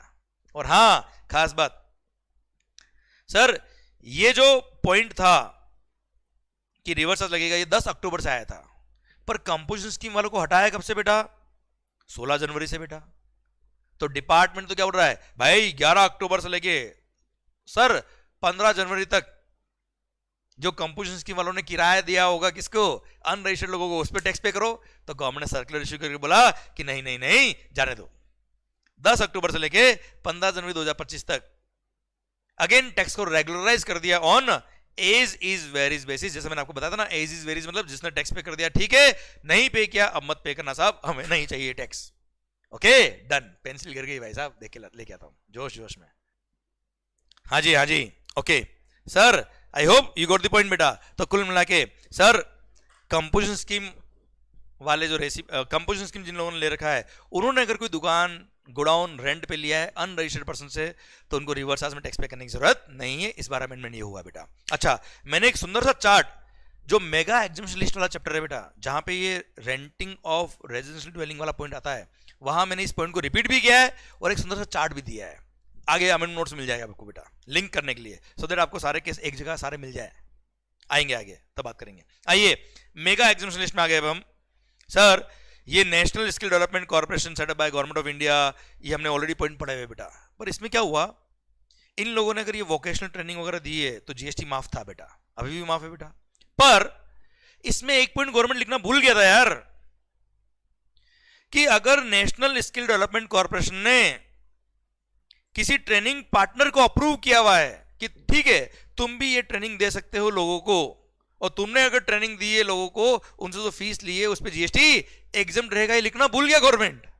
तो गवर्नमेंट ने क्या किया, 16 अक्टूबर को ये इंसर्ट किया कि भाई साहब जैसे कोई कोचिंग क्लासेस है बेटा, YMConcept.com, वो अगर मान लो अप्रूव्ड है नेशनल स्किल डेवलपमेंट कॉर्पोरेशन से to provide national skill development programme या vocational skill development course etcetera, है ना भाई, तो उसके लिए जो भी फीस उन्होंने लोगों से ली है उस पर जीएसटी एग्जम्प्ट रहेगा 16 जनवरी 2025 से। पर सर ये जो पॉइंट नंबर 4 जो हम पढ़ रहे हैं, हमने जो पढ़ा हुआ है, ये ऑलरेडी आया था कब? 10 अक्टूबर को बेटा। तो 10 अक्टूबर से पहले जो पॉइंट था उसमें तो ये लोग ट्रेनिंग पार्टनर कवर होते थे बेटा, पर व्हाट अबाउट 10 अक्टूबर टू 15 जनवरी बेटा? तो अगेन गवर्नमेंट ने एक सर्कुलर इश्यू करके बोला कि ठीक है यार, ऑल्दो हमने 16 जनवरी को ये पॉइंट इंसर्ट किया है ट्रेनिंग पार्टनर के लिए, पर 10 अक्टूबर से लेकर 15 जनवरी 2025 के बीच में हमने टैक्स को रेगुलराइज कर दिया है on as is where is basis. झगड़ा मत करो, जिन्होंने टैक्स पे नहीं किया अब हम उनसे टैक्स नहीं लेंगे, और जिन्होंने पे कर दिया वो रिफंड लेने मत आना प्लीज साहब, हाँ है ना भाई, क्लियर। तो इस तरह से गवर्नमेंट ने इंडस्ट्रीज को खुश किया बेटा, हाँ है ना मालिक। सर देख लीजिए बेटा, तो यहां देखा जाए तो ये पूरा पॉइंट अमेंडेड नहीं है, केवल पॉइंट नंबर F ऐड किया है और उसके लिए सर्कुलर ऐड किया है बेटा, बस। बाकी पूरा पॉइंट तो आप ऑलरेडी पढ़ चुके हो। कुल मिला के कोचिंग क्लासेस या कई सारे training partners who have been approved by the national skill development corporation, उसने भी अगर ये वाले कोर्सेज कराया है उसके लिए फीस लिया, उस पर जीएसटी नहीं लगेगा। और आपको वैसे ये डेट याद करने की जरूरत नहीं है यार बेटा, ठीक है, डेट स्पेसिफिक क्वेश्चन नहीं आते आपको बेटा, आपको ये ध्यान रखना है कि बस ये टैक्स एग्जम्प्ट है, और इनफैक्ट पहले वाले पीरियड के लिए भी एग्जाम कर दिया। इनफैक्ट ये याद नहीं भी करोगे तो भी चल जाएगा आपको तो केवल ये याद करना, इनफैक्ट ये डेट भी याद मत करना, आप तो केवल ये याद रखना कि नेशनल स्किल डेवलपमेंट कॉर्पोरेशन ने अगर किसी ट्रेनिंग पार्टनर को अप्रूव किया तो उसने जो फीस लिया है इन कोर्सेज के लिए वो फीस पे जीएसटी एग्जम्प्ट है, बस इतना याद रखना, दैट्स इट। ओके बच्चों, चलिए आइए मालिक, ये रहा। अभी अभी जो मैंने रेंटिंग वाला पॉइंट पढ़ाया था आपको बेटा, renting of residential dwelling for use as residence पे जीएसटी एग्जम्प्ट है, अगर रेंट पे दिया आपने घर किसको? अनरजिस्टर्ड पर्सन को, तो बेटा हाँ है ना भाई। सर उस पॉइंट में मैंने लिंक करने के लिए ये जो अभी आपको कमर्शियल प्रॉपर्टी वाला दुकान वाला मैंने पॉइंट जो पढ़ाया था वो है लिंक करने के लिए यहाँ ऐड किया, बस तो आपको सारे पॉइंट एक जगह मिल जाए। देख लीजिए, रीड कर लीजिए केवल आप। Further services by way of renting of any immovable property other than residential dwelling by any unregistered person to a registered person other than composition supplier is chargeable under GST, that too under reverse charge mechanism, and following analysis will help to summarize all these points. तो मैंने एक summary भी add करी बेटा आपके लिए, देखना ध्यान से। GST on renting of immovable property. Property type क्या है? कमर्शियल। लैंडलॉर्ड कौन है? टेनेंट कौन है? जीएसटी किसको पे करना है? रिवर्सर्स है कि नहीं सर? ओके, पढ़ना। कमर्शियल प्रॉपर्टी मतलब घर नहीं है। अच्छा, अदर देन रेजिडेंशियल ड्वेलिंग, अगर घर किराया देने वाला पर्सन अगर जीएसटी में अनरजिस्टर्ड है तो रिवर्स चार्ज की बात है बेटा। अगर लैंडलॉर्ड खुद जीएसटी में रजिस्टर्ड है तो मैं आगे देखूंगा भी नहीं कि रेसिपिएंट रजिस्टर्ड है अनरजिस्टर्ड है, आई डोंट केयर। वो अगर जीएसटी में रजिस्टर्ड है तो फॉरवर्ड चार्ज मैकेनिज्म में लैंडलॉर्ड टैक्स पे करेगा, रिवर्स चार्ज नहीं लगेगा, खत्म बात। पर अगर कमर्शियल प्रॉपर्टी केस में लैंडलॉर्ड अनरजिस्टर्ड है, लैंडलॉर्ड क्या है? अनरजिस्टर्ड, और रेसिपिएंट अगर रजिस्टर्ड है तो यस रिवर्स चार्ज मैकेनिज्म लगेगा और tenant will be liable to pay GST under RCM. पर कमर्शियल प्रॉपर्टी में लैंडलॉर्ड अनरजिस्टर्ड, रेसिपिएंट भी अनरजिस्टर्ड, तो सप्लायर जो अनरजिस्टर्ड उसको तो टैक्स पे नहीं करना है, रेसिपिएंट भी अनरजिस्टर्ड है उसको भी टैक्स पे नहीं करना है, नो टैक्स इज एप्लीकेबल, खत्म बात। हाँ है ना? चलिए मैं एक पॉइंट और ऐड करता हूं बेटा इसमें। मान लो प्रॉपर्टी है कमर्शियल, ओके, सप्लायर जो लैंडलॉर्ड है वो कौन है? अनरजिस्टर्ड, रेसिपिएंट जीएसटी में रजिस्टर्ड तो है but under composition scheme, recipient GST में रजिस्टर्ड है, सप्लायर देखो सप्लायर अनरजिस्टर्ड, तो ही बात कर रहा मैं आपसे, रेसिपिएंट रजिस्टर्ड तो है बट अंडर कंपोजिशन स्कीम है, अगेन कोई टैक्स पे नहीं करना, ना सप्लायर को पे करना, सप्लायर तो वैसे भी अनरजिस्टर्ड उसको टैक्स पे नहीं करना है क्योंकि उसका टर्नओवर 20 लाख रुपए से कम है, वो अनरजिस्टर्ड टैक्स पे करना ही नहीं, he is not a taxable person at all. और रेसिपिएंट पे भी रिवर्स चार्ज नहीं लग रहा, तो रेसिपिएंट पे भी टैक्स पे नहीं करना, मतलब कोई टैक्स पे नहीं करेगा इस केस में, टैक्स एक तरह से एग्जम्प्ट हो गया बेटा, है ना? चलिए, अगर यही प्रॉपर्टी क्या होती है रेजिडेंशियल, तो उसके लिए मैंने वेरियस केस दे रखे ताकि आपका रिवीजन हो जाए बेटा, मैं इसमें कोई अमेंडमेंट नहीं है, रिवीजन के लिए पढ़ा रहा। प्रॉपर्टी कौन सी है? रेजिडेंशियल। अब रेजिडेंशियल में लैंडलॉर्ड जो है वो कोई भी हो, रजिस्टर्ड हो अनरजिस्टर्ड हो, मैं देखूंगा भी नहीं साहब। As far as reverse charge mechanism is concerned, sir बात खत्म, लैंडलॉर्ड कोई भी हो, रेसिपिएंट अगर रजिस्टर्ड है जिसने अपने बिजनेस के लिए खर्चा बुक किया है तो जीएसटी लगेगा, रिवर्स चार्ज लगेगा, अदरवाइज टैक्स माफ। पढ़ना। टेनेंट कौन है? रजिस्टर्ड, बिजनेस यूज के लिए लिया है, बिजनेस में एक्सपेंस क्लेम किया, मतलब टेनेंट टैक्स पे करेगा, रिवर्स चार्ज मैकेनिज्म लगेगा। रजिस्टर्ड है रेसिडेंट, उसने पर्सनल यूज में एक प्रॉपर्टी रेंट पे ली है, अपने बिजनेस में एक्सपेंस क्लेम नहीं किया है, तो ठीक है, उसने अपनी पर्सनल कैपेसिटी में अगर घर किराए पे लिया है रहने के लिए, GST is not, no reverse charge mechanism is applicable, GST is exempt. Recipient unregistered तो वैसे भी जीएसटी एग्जेम्प्ट है बेटा, घर किराए पे लिया रहने के लिए किसने? अनरजिस्टर्ड पर्सन है, GST exempt, nobody is liable to pay tax. Recipient business entity है, रजिस्टर्ड पर्सन है, बिजनेस यूज के लिए लिया है, टेनेंट टैक्स पे करेगा under reverse charge. Recipient registered है बट पर्सनल यूज के लिए उसने घर किराए पे लिया है, बिजनेस में एक्सपेंस क्लेम नहीं किया, तो जीएसटी क्या है? एग्जेम्प्ट है, कोई रिवर्स चार्ज नहीं है। Recipient unregistered, GST is not applicable, GST पे करने की जरूरत नहीं है। देखो मैंने लैंडलॉर्ड को ने देखा भी नहीं बेटा, क्लियर, डन। इस चार्ट से क्या आपके सारे पॉइंट रिवाइज हो जाएंगे, इसलिए मैंने चार्ट आपको दिया है बेटा, नई वाली बुक में प्रिंट किया है और आपको अमेंडमेंट नोट्स में मैंने दे दिया, अगर आपके पास पुरानी बुक है तो इसमें आप ये इनकॉर्पोरेट कर लेना चार्ट को बेटा। ओके मालिक, चलिए अब देखते हैं नेक्स्ट, ए का लिखा है, ये रहा सर। वैसे ये प्रोविजन में अमेंडमेंट केवल एक ड्राफ्टिंग एरर था गवर्नमेंट से, वो करेक्ट किया है गवर्नमेंट ने ये पॉइंट। अच्छा, हम लोगों ने ये पॉइंट तो पहले पढ़ा हुआ है, ट्रांसमिशन और डिस्ट्रीब्यूशन, ट्रांसमिशन और डिस्ट्रीब्यूशन, यहां पे पहले गलती से गवर्नमेंट से ड्राफ्टिंग एरर ये हो गया था कि और की जगह गवर्नमेंट ने क्या लिख दिया? एंड, कि transmission and distribution, transmission and distribution utility, ये एंड था, ड्राफ्टिंग एरर, तो एंड को किया डिलीट और को इंसर्ट किया, जो सही था, बस ड्राफ्टिंग एरर किया, बाकी कोई अमेंडमेंट नहीं हुआ। ओके बच्चों, चलिए जो हमने पढ़ा था ना, मीटरिंग इक्विपमेंट रेंट पे दिया है, इलेक्ट्रिसिटी ट्रांसमिशन और डिस्ट्रीब्यूशन यूटिलिटी ने सर ट्रांसफॉर्मर्स, मीटर्स, कैपेसिटर्स, इनको टेस्ट किया है, इनको शिफ्ट किया है, मीटर लाइंस वगैरह को, उसके लिए जो चार्जेस लिए, जो इंसिडेंटरी और इंसिडेंटल सर्विसेज थी फॉर ट्रांसमिशन और डिस्ट्रीब्यूशन ऑफ इलेक्ट्रिसिटी, उन चार्जेस पे जीएसटी एग्जेम्प्ट किया था गवर्नमेंट ने बेटा, हाँ है ना भाई? तो डिस्ट्रीब्यूशन और ट्रांसमिशन और वर्ड को सही कर दिया, पहले एंड लिखा था गलती से और कर दिया बेटा, ठीक है, कोई खास अमेंडमेंट नहीं बेटा। आइए बच्चों next, municipal corporation of Delhi MCD headquarters, municipal corporation of Delhi headquarters, sir इसने क्या किया?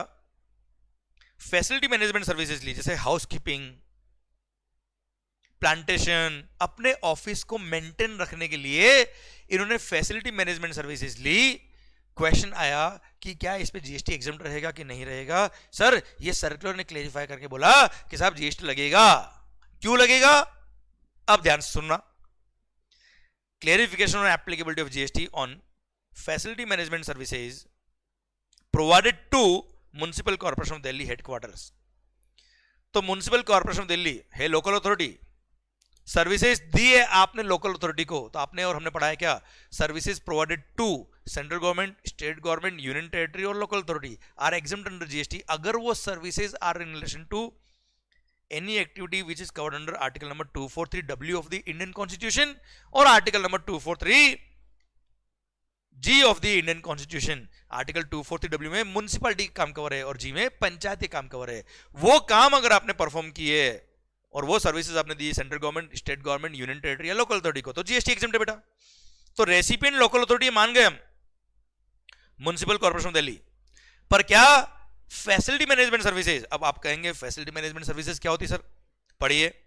MCD is receiving services of facility management such as housekeeping, civil maintenance, furniture maintenance and horticulture agency for upkeep of their office.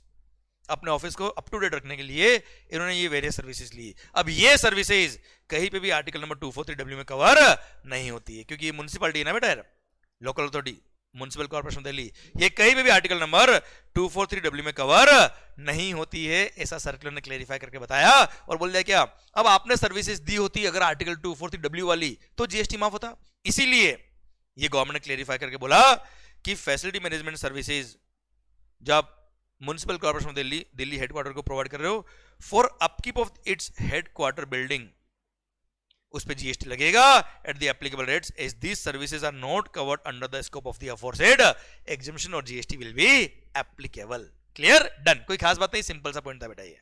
आओ मालिक, हाँ sir again ये circular amendment है बेटा।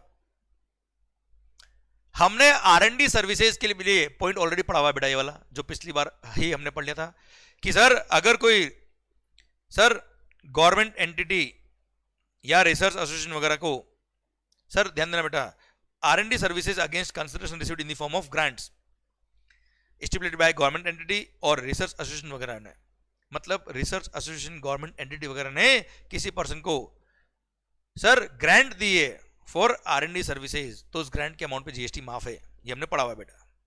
अब क्वेश्चन क्या है बेटा कि मालिक ये एग्जामिनेशन का पॉइंट अगेन कब आया था, 10 अक्टूबर 2024 को आया था बेटा। तो what about the period before 10 अक्टूबर 2024?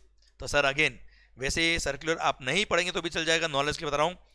1 जुलाई 2017 से लेकर 9 अक्टूबर 2024 के लिए गवर्नमेंट बोल दिया क्या, अगर किसी गवर्नमेंट एंटिटी ने किसी पर्सन को आरएनडी करने के लिए कोई गवर्नमेंट ग्रांट दिया है तो अगेन उस पर टैक्स गवर्नमेंट ने क्या कर दिया, एज इज वेरीज बेसिस पे लगा दिया। मतलब अगर किसी ने टैक्स पे किया तो ठीक है, नहीं पे किया तो हम टैक्स नहीं मांगेंगे, टैक्स माफ कर दिया एक तरह से। क्लियर। वैसे पुराने पीरियड के लिए कभी भी क्वेश्चन आपके सिलेबस में नहीं आते हैं, एग्जाम में नहीं आते हैं। आपको तो पूछेंगे बस आरएनडी सर्विसेज के लिए गवर्नमेंट ग्रांट मिली है गवर्नमेंट एंटिटी से, बताओ जीएसटी है क्या, आपको लिखना है जीएसटी एग्जाम्प्ट है, दैट्स इट। ये सर्कुलर्स पुराने पीरियड के लिए आपको याद करने की जरूरत नहीं होती, नॉलेज के लिए बता रहा मैं आपको बेटा। ओके, पढ़ लीजिए circular. The payment of GST on the supply of R&D services by government entities against grants received from government entities is regularized for the period 1st July 17 to 9th October 2024 on age is varies basis। मतलब ठीक है, जान दो जैसा है वैसा रहने दो। अगर टैक्स पे कर दिया तो ठीक है, नहीं पे किया तो छोड़ दो। ये सर्कुलर काट देना, पढ़ने की जरूरत नहीं है एग्जाम्स के लिए बेटा। ऊपर भी मैंने कटवाया था, ये भी काट दो बेटा। पुराने पीरियड के क्वेश्चन नहीं आते, आपको तो पूछेंगे आज की तारीख में अगर गवर्नमेंट एंटिटी ने किसी को आरएनडी के लिए ग्रांट दी तो जीएसटी एग्जाम्प्ट है क्या, आप बोलना हाँ एग्जाम्प्ट है, खत्म, इतना ही पढ़ना है आपको। ओके चलिए आइए अगला पॉइंट, अगेन इंश्योरेंस सेक्टर के लिए बेटा। ये पॉइंट पढ़ाने से पहले मैं आपको समझाता हूं इस इंडस्ट्री का एक ट्रांजेक्शन। आपने अगर कभी मोटर व्हीकल का, बाइक का, कार का कभी इंश्योरेंस कराया हो तो देखना उसमें एक थर्ड पार्टी इंश्योरेंस होता है बेटा।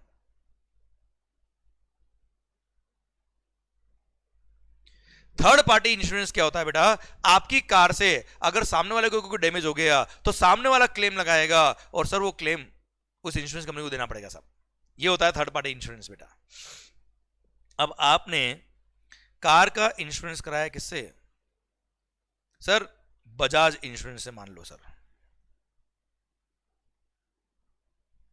बजाज इंश्योरेंस कंपनी से आपने कार का इंश्योरेंस कराया और थर्ड पार्टी इंश्योरेंस के नाम का आपने उसको प्रीमियम पे किया 10,000 रुपए बेटा, ₹10,000 you have paid as premium in the name of third party insurance. अब होता क्या है, कल को मान लो आपने आपकी कार से किसी को ठोक दिया साहब, एक्सीडेंट हो गया, सामने वाले ने 3 लाख रुपए का क्लेम लिया है, क्लेम मांगा है sir, he claimed for rupees 3 lakh, who claimed? Third party. आप क्या बोलोगे, साहब मैंने थर्ड पार्टी इंश्योरेंस करा रखा है, आप इंश्योरेंस कंपनी से बात करो। अब इंश्योरेंस कंपनी के पास वो थर्ड पार्टी गई, कौन? बजाज इंश्योरेंस के पास वो थर्ड पार्टी। बजाज इंश्योरेंस बोलता है आप कौन? हम तो आपको जानते ही नहीं साहब, हमारा क्लाइंट तो कौन है? यशवंत मंगल है सर, जिसने कार का इंश्योरेंस कराया है। तो अगर वो थर्ड पार्टी को एंटरटेन नहीं करेगा या उसको हल्के में लेगा, क्योंकि थर्ड पार्टी ने इसको बिजनेस नहीं दिया, बिजनेस दिया यशवंत ने, वो तो यशवंत की सुनेगा सर। यशवंत बोलेगा थर्ड पार्टी इंश्योरेंस मोटर किसने किया है? बजाज इंश्योरेंस, आप उनसे बात करो। तो सर वो थर्ड पार्टी बेचारी मर जाएगी ना यार। इसीलिए क्या होता है, जैसे ही थर्ड पार्टी इंश्योरेंस होता है, this Bajaj insurance is suppose to transfer this premium to a fund which is named as motor vehicle accident fund, ताकि कल को थर्ड पार्टी अगर इंश्योरेंस क्लेम मांगती है 3 लाख रुपए का फॉर एग्जांपल, तो सर ये मोटर व्हीकल इंश्योरेंस फंड जो है ये गवर्नमेंट का फंड है, तो गवर्नमेंट तो सबके लिए इक्वल है यार, गवर्नमेंट तो वो क्लेम पास करने में टाइम नहीं लगाएगी और वो बजाज इंश्योरेंस नाटक नहीं कर सकता उसके में बेटा। हाँ है ना सर, देखो ध्यान से, सर्विसेज ऑफ इंश्योरेंस, एक तरह से बजाज इंश्योरेंस ने क्या किया, हमसे थर्ड पार्टी इंश्योरेंस का प्रीमियम लिया और वो premium motor vehicle accident fund में ट्रांसफर कर दिया, और मोटर व्हीकल एक्सीडेंट फंड ने एक तरह से थर्ड पार्टी इंश्योरेंस किया है। अब कल को कोई क्लेम आया तो कौन देगा? मोटर व्हीकल एक्सीडेंट फंड देगा पैसा, किसको? थर्ड पार्टी को। कितना? जो भी क्लेम का अमाउंट होगा, जैसे इस केस में 3 लाख का अमाउंट है तो 3 लाख रुपए कौन देगा? मोटर व्हीकल एक्सीडेंट फंड देगा बेटा। ओके, तो सर जो बजाज इंश्योरेंस ने जो 10,000 रुपए का प्रीमियम ये थर्ड पार्टी वाला होगा, वो जो मोटर व्हीकल एक्सीडेंट फंड में ट्रांसफर किया उस पर जीएसटी एग्जम्प्ट है बेटा, क्योंकि उस 10,000 पे ऑलरेडी बजाज इंश्योरेंस जीएसटी पे कर चुका होगा यार। ठीक है, पढ़ो। Services of insurance provided by motor vehicle accident fund which is constituted under section number 164B of the motor vehicles act 1988। ये सेक्शन नंबर याद करने की जरूरत नहीं बेटा आपको। Against contributions made by insurers, Bajaj insurance, out of the premiums collected for third party insurance of the motor vehicles. तो third party insurance of motor vehicle के लिए जो इंश्योरेंस ने कलेक्शन किया हम लोगों से 10,000 रुपए, वो जब मोटर व्हीकल एक्सीडेंट फंड में ट्रांसफर किए होंगे तो उस 10,000 रुपए वापस से टैक्स पे करने की जरूरत नहीं, क्योंकि उस 10,000 रुपए ऑलरेडी बजाज इंश्योरेंस टैक्स पे कर चुका होगा। Clear? Done. I hope you got the point. और मैंने लॉजिक भी आपको समझाने की कोशिश करी, और लॉजिक अगर आपको मान लो बहुत देर याद भी नहीं रहे तो आपको सिंपल ये ध्यान रखना है कि जब insurance companies third party insurance का पैसा ट्रांसफर करती है किसको? मोटर व्हीकल एक्सीडेंट फंड को, तो उस ट्रांसफर के अमाउंट पे 10,000 पे जीएसटी पे करने की वापस जरूरत नहीं है, क्योंकि उस 10,000 पे ऑलरेडी बजाज इंश्योरेंस टैक्स पे कर चुका होगा। क्लियर? ये लॉजिक था। भारत माता की जय। चलिए सरकार, ओ ये मेगा एग्जामिनेशन पूरा खत्म। एक लास्ट में सेक्शन ऐड हुआ मस्त वाला, section number 11A of the CGST act, और same section number 6A of the IGST act. सुनना, बड़ा सुंदर सेक्शन मुझे लगता है बेटा ये, और एक्चुअली मस्त सेक्शन है ये वाला। मालिक सेक्शन क्या बोलता है कि अगर मार्केट में जनरल प्रिवेलिंग प्रैक्टिस है, क्या है बेटा? जनरल प्रिवेलिंग प्रैक्टिस है कि कोई टैक्स पे नहीं कर रहा इस ट्रांजैक्शन पे कई सालों से, हमारी अंडरस्टैंडिंग यही कि टैक्स लगता ही नहीं साहब, जबकि एक्चुअल इंटरप्रिटेशन किया अभी लोगों का हमने, तो पता पड़ा टैक्स तो लगता है। अब ऑफिसर पहुंच गए सबके पास, पूरी इंडस्ट्री के पास कि टैक्स दो, तो पूरी इंडस्ट्री नाराज हो जाएगी ना यार, हम तो कई सालों से टैक्स पे नहीं करे, कल का ऑफिसर आके हमको समझा रहा है और भैया ये क्या हो रहा है। तो सर अगर मार्केट में जनरल प्रिवेलिंग प्रैक्टिस थी, देखो फ्रॉड वाला काम नहीं था, अब तक लोग इंटरप्रेट ये करते थे कि टैक्स नहीं लगता है यार, और उस वजह से हम टैक्स पे नहीं कर रहे थे, जो कि गलत था, नो डाउट, मानते हैं। सही इंटरप्रिटेशन के हिसाब से टैक्स लगना चाहिए, या सही इंटरप्रिटेशन के हिसाब से टैक्स ज्यादा लगना चाहिए, जैसे 28% टैक्स लगना चाहिए, लोग पे कर रहे थे कितना 5% ही अब तक, और 28 वाज करेक्ट। पर लोग फ्रॉड नहीं कर रहे थे, लोगों की अंडरस्टैंडिंग आज तक यही थी कि हमको 5% लगता है यार, जबकि सही इंटरप्रिटेशन क्या था 28 लगता है। अब साहब डिपार्टमेंट आके सारे इंडस्ट्री वालों को बोलता है क्या, पुराने पीरियड का पूरा टैक्स पे करो विद इंटरेस्ट विद पेनल्टी पे करो। इंडस्ट्री बोलेगी साहब हम धंधा कर रहे हैं, बंद, जा रहे विदेश, मस्त रहो। तो इसीलिए पूरी इंडस्ट्री वाले नाराज नहीं हो जाए, गवर्नमेंट को पावर दिया सेक्शन नंबर 11A के थ्रू अंडर CGST एक्ट, और वही IGST का सेक्शन नंबर 6A में पावर दिया कि अगर मार्केट में जनरल प्रिवेलिंग प्रैक्टिस है कि नोबडी इज पेइंग टैक्स, या they are paying tax but at a short amount of tax, मतलब रेट ऑफ टैक्स कम पे करे जबकि हायर टैक्स लगना चाहिए, तो ऐसे केस में गवर्नमेंट के पास पावर की वजह है तो डायरेक्शन दे सकती है कि ठीक है ठीक है ठीक है, जो हो गया सो हो गया, अब टैक्स पे करने की जरूरत नहीं है। पढ़ा होगा ना आपने circular, as is where is basis पे, जाने दो साहब, वही पावर या गवर्नमेंट को सेक्शन के थ्रू दे दिया। अच्छा, ये सेक्शन ऑलरेडी पहले सर्विस टैक्स में था, एक्साइज में था, अब यहाँ GST में अभी इंसर्ट किया, इसलिए तो ये सेक्शन नहीं था, इसलिए तो गवर्नमेंट को सर्कुलर देके बोलना पड़ा कि एज इज वेरीज बेसिस पे। याद है मैंने आपको पढ़ा था R&D सर्विसेज, गवर्नमेंट एंटिटी ने अगर सर गवर्नमेंट ग्रांट दी तो उसको पुराने पीरियड के लिए भी माफ किया, तो वो इसी सेक्शन के पावर था एक तरह से। तो ये सेक्शन नहीं था तो सर्कुलर के थ्रू माफ किया, हाँ है ना सर। अब वही पावर आ गया स्पेसिफिक, और गवर्नमेंट को बोल दिया गया ठीक है, अगर गवर्नमेंट को लगता है कि किसी इंडस्ट्री में जनरल प्रिवेलिंग प्रैक्टिस है कि नोबडी इज पेइंग टैक्स और they are paying the tax but at a shorter rate, lesser rate से, जबकि tax is payable at higher rate, then in such case having regard to the general practice in the market, government चाहे तो direction देके बोल सकती है ठीक है आपको ये टैक्स पे करने की जरूरत नहीं है, आगे ध्यान रखना, हाँ है ना भाई, पढ़ो। Not with standing anything content in this act, पूरा एक्ट को ओवरराइड करता है section. If the government is satisfied that a practice was or is generally prevalent regarding non-levy or short levy of GST, industry में practice है कि nobody was paying tax or was paying the tax at short levy of GST on any supply of goods or services or both which were or are liable to GST or are liable at higher rate of GST। बेटा या तो लोग tax पे कर ही नहीं रहे थे और टैक्स लगता था, या टैक्स पे कर रहे थे पर कम पे करते जबकि हायर टैक्स लगता था, पर गवर्नमेंट सेटिस्फाई की मार्केट में जनरल प्रिवेलिंग प्रैक्टिस थी ये वाली यार, देन द गवर्नमेंट में चाहे तो having regard to the said practice direct that GST shall not be required to be paid in respect of such supplies on which GST was not levied or short levied in accordance with the said practice। कोई fraud वाला case नहीं था, market में लोग समझते ये थे कि टैक्स नहीं लगता यार, हाँ है ना भाई। Analysis, this section is inserted to empower the government to regularise non levy और short levy of GST due to general practice prevalent in the trade, इसलिए सेक्शन ऐड कर दिया। और हमने भी आगे 2-3 सर्कुलर पढ़े थे कि sir as is where is basis पे गवर्नमेंट ने रेगुलराइज कर दिया सर्कुलर के थ्रू बेटा, क्योंकि ये सेक्शन उस टाइम नहीं था, अब सेक्शन आ गया, अब गवर्नमेंट डायरेक्ट नोटिफिकेशन देके माफ कर देगी, जाने दो, हाँ है ना भाई। Yes, I hope you got the entire concept बेटा, हाँ है ना, मजा आया बेटा पॉइंट। यस, तो ये पुराने पीरियड के झगड़े खत्म करने के लिए गवर्नमेंट को सेक्शन दिया गया बेटा। आओ बच्चों, ये था आपका मेगा एग्जामिनेशन का लास्ट पॉइंट। आइए बच्चों, रजिस्ट्रेशन का जो प्रोसीजर होता है,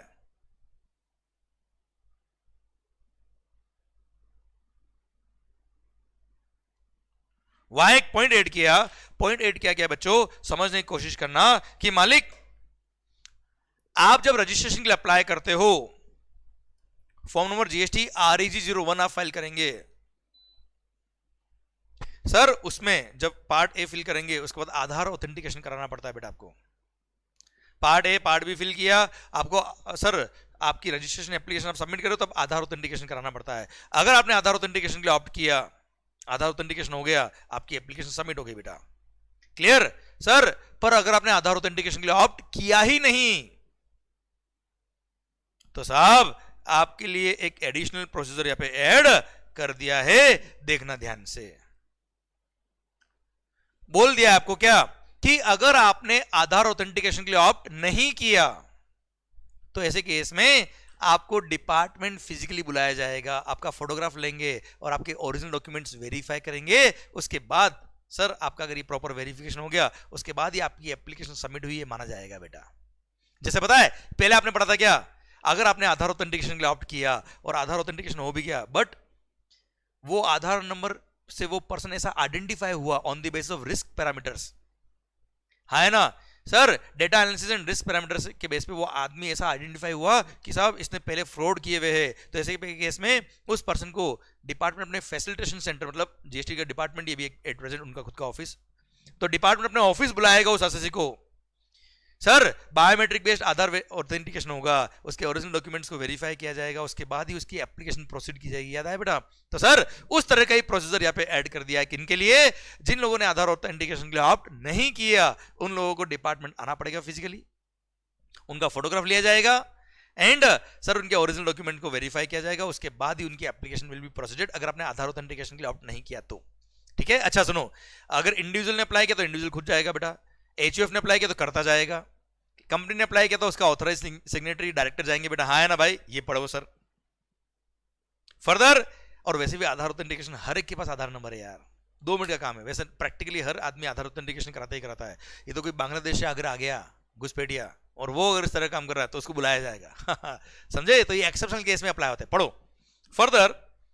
every registration application made by a person who has not opted for authentication of Aadhaar number shall be followed by taking photograph of the applicant where applicant is an individual or of such individuals, जैसे करता हो गया HUF के case में, in relation to applicants as notified under section 25 subsection 6C, जैसे HUF करता companies वगैरह जो मैंने एग्जांपल दिया, where applicant is not an individual, तो उसके केस में वो करता वगैरह जाएंगे बेटा, तो उनका फोटोग्राफ लिया जाएगा along with verification of original copy of documents uploaded with the application in form number GST REG01 at one of the facilitation center, मतलब डिपार्टमेंट का office he at present, and the application shall be deemed to be complete only after successful verification is laid down under the said proviso। मतलब ये बोल दिया क्या sir, अगर आपने आधार authentication के लिए ऑप्ट नहीं किया तो ऐसे केस में उस इंडिविजुअल को या उसका जो ऑथराइज्ड रिप्रेजेंटेटिव उसको बुलाया जाएगा, इंडिविजुअल को या एचयूएफ वगैरह केस में कर्ता को बुलाया जाएगा, फोटोग्राफ लिया जाएगा और उसके ओरिजिनल डॉक्यूमेंट्स को वेरीफाई किया जाएगा, उसके बाद ही उसकी एप्लीकेशन सबमिट हुई है कंप्लीटली, ये माना जाएगा बेटा, दैट्स इट, कोई खास बात नहीं। एग्जामिनेशन के लिए कोई टफ पॉइंट नहीं है, कोई बहुत ऐसा टेक्निकल पॉइंट नहीं सर, ये इजी पॉइंट है। आओ बच्चों, टीडीएस का रिटर्न, अच्छा आपको पता है सर टीडीएस का रिटर्न जीएसटी 7 के फॉर्म में फाइल करना पड़ता है, 10th of the every month monthly base पे फाइल करना पड़ता है। अभी ऐड हो गया कि अगर पूरे महीने में आपने कोई टीडीएस नहीं काटा है तो भी नील रिटर्न फाइल करना कंपलसरी हो गया, पहले नहीं था ये, पढ़ो further. The deductor shall furnish return for every calendar month whether or not any deductions have been made during the said month. पूरे महीने में अगर कोई टीडीएस नहीं काटा तो भी नील रिटर्न फाइल करना कंपलसरी है, क्लियर? अब ये पॉइंट आगे 2 जगह और आएगा, और पता है रिटर्न फाइल करने में अगर आप लेट हो जाते हो तो लेट फाइलिंग फी दे रखा है, पर टीडीएस के लिए अलग से हम आगे पढ़ेंगे कि अगर नील रिटर्न फाइल करने में डिपार्टमेंट अगर लेट हो गया है, भाई government department, government agencies, local authorities, PSUs, ये लोग ही तो टीडीएस काटते हैं, अगर नील रिटर्न फाइल करने में ये लेट हो गए तो लेट फाइलिंग फी 0 कर दी इनके लिए बेटा, आगे पढ़ेंगे, पर नील रिटर्न फाइल करना कंपलसरी इनके लिए बेटा, ठीक है? पढ़ो आगे पढ़ेंगे। अच्छा यहां पर इलेक्ट्रॉनिक लायबिलिटी रजिस्टर चैप्टर के अंदर पेमेंट ऑफ टैक्स में 73, 74 था और 74A वर्ड ऐड किया, कोई खास बात नहीं सर। फिर यहाँ पे अगेन इंटरेस्ट वाले सेक्शन में अगर कभी डिमांड ऑर्डर रेज हुआ है 73, 74 और 74A वर्ड ऐड किया बेटा। अच्छा ये कोई अमेंडमेंट पहले हम पढ़ चुके बेटा, है ना, ये पुराना अमेंडमेंट है, हम ऑलरेडी पढ़ चुके बेटा, नया अमेंडमेंट केवल जहां ए लिखा वही है बेटा, क्लियर? तो जहां 73, 74 का रेफरेंस था वहां और 74A ऐड कर दिया, ठीक है सर।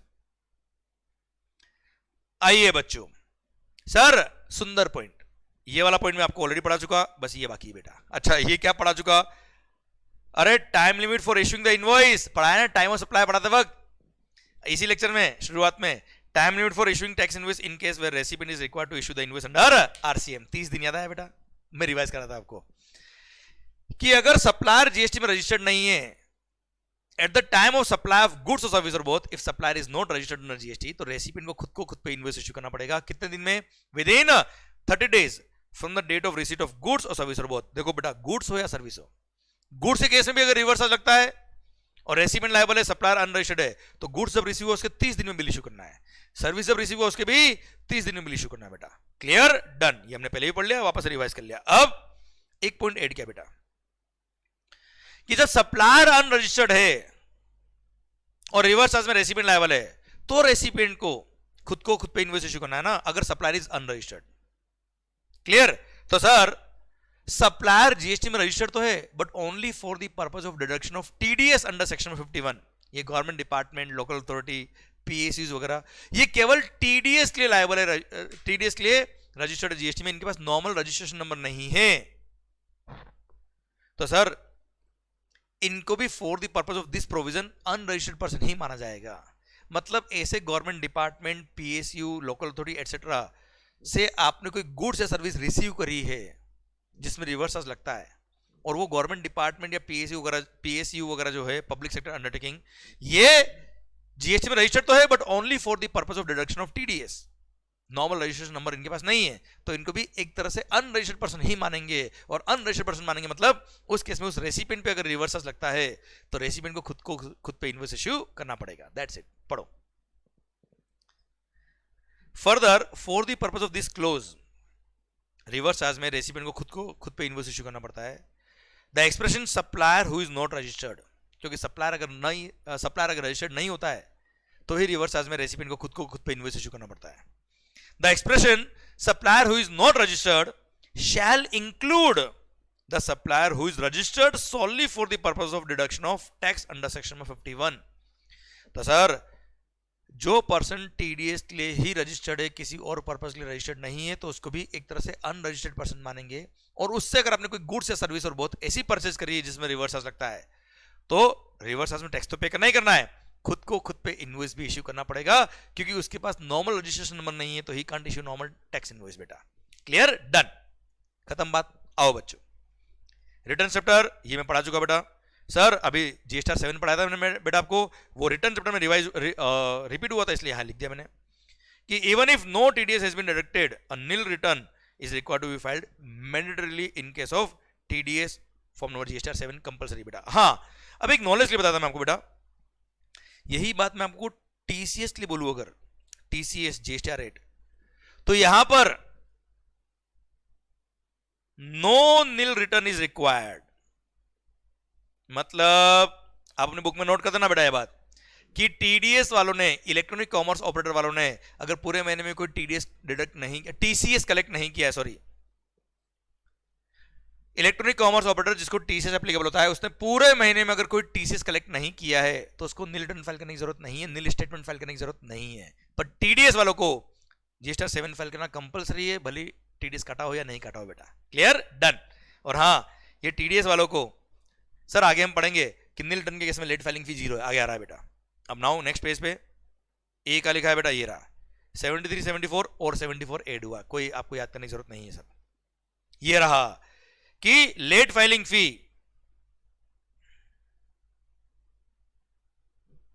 कितनी मालिक? Where total amount of TDS deducted in the said month is nil. तो भाई साहब आपको पता है जीएसटी 8 फाइल करना कंपलसरी कर दिया, नील रिटर्न फाइल करना कंपलसरी कर दिया, पर इनके लेट फाइलिंग फी कर दिया कितना? 0 लड्डू। No nil return is required, no late filing fee is required to be paid in case of delay in filing nil GST 7। Okay चलिए सर, बाकी नॉर्मली अगर नील के अलावा नॉर्मल जीएसटी 7 होता है तो 25 रुपए पर day subject to maximum 1000 under CGST is the late filing fee, CGST का। ओके चलिए आइए मालिक, अकाउंट्स एंड रिकॉर्ड चैप्टर में अगेन सेक्शन नंबर 73, 74 था, वहां 74A भी लिख दिया। ओके चलो आइए, ई वे बिल मतलब last chapter of the GST, उसका अमेंडमेंट तो क्या है सर, एक छोटा सा पॉइंट ऐड किया है सर, वो भी एग्जाम के लिए कोई खास नहीं, पर मैं तुम्हें बताता हूं बेटा। पता है अगर आप जीएसटी में रजिस्टर्ड नहीं हो, अनरजिस्टर्ड हो, और आपने कोई मूवमेंट ऑफ द गुड्स कराया है of the consignment value exceeding ₹50,000, तो ईवी बिल इशू करने की जरूरत नहीं है सर, पर आप चाहो तो ईवी बिल जनरेट करवा सकते हो, कर सकते हो। पढ़ा था हमने कि अनरजिस्टर्ड पर्सन की चॉइस है, वो चाहे तो ईवी बिल जनरेट कर दे। अब चॉइस है तो साहब जनरेट करेगा, तो उसके पास जीएसटी नंबर तो है नहीं, तो कैसे जनरेट करेगा? पोर्टल पे जाके, तो उसके लिए बोल दिया क्या, उसको एक यूनिक एनरोलमेंट नंबर के लिए अप्लाई करना पड़ेगा, दैट्स इट। सेकंड, वो याद है हैंडीक्राफ्ट गुड्स, अगर कोई पर्सन हैंडीक्राफ्ट गुड्स सप्लाई करता है inter state, normally inter state supply of goods के केस में कंपल्सरी रजिस्ट्रेशन है, पर inter state supply of handicraft goods के केस में कंपल्सरी रजिस्ट्रेशन को एग्जाम किया हुआ है साहब, और बोल दिया क्या ऐसे लोगों को रजिस्ट्रेशन कराने की जरूरत नहीं है जब तक कि उनका टर्नओवर थ्रेशोल्ड लिमिट 20 लाख रुपए क्रॉस नहीं कर जाता बेटा। तो मालिक अगर आप जीएसटी में अनरजिस्टर्ड हो और हैंडीक्राफ्ट गुड्स बेच रहे हो तो हमने प्रोविजन पढ़ा है कि ऐसे केस में इररेस्पेक्टिव वैल्यू ऑफ गुड्स ऐसे पर्सन को ईवी बिल इशू करना कंपलसरी है। अब सर जो पर्सन जीएसटी में अनरजिस्टर्ड है उसका हैंडीक्राफ्ट गुड्स का अगर वो इंटरसेट सप्लाई कर रहा है तो irrespective value of goods EV bill issue करना कंपलसरी, पर ईवी बिल के लिए उसके पास जीएसटी नंबर तो है नहीं, तो बोल दिया क्या उस आदमी को यूनिक एनरोलमेंट नंबर लेना पड़ेगा।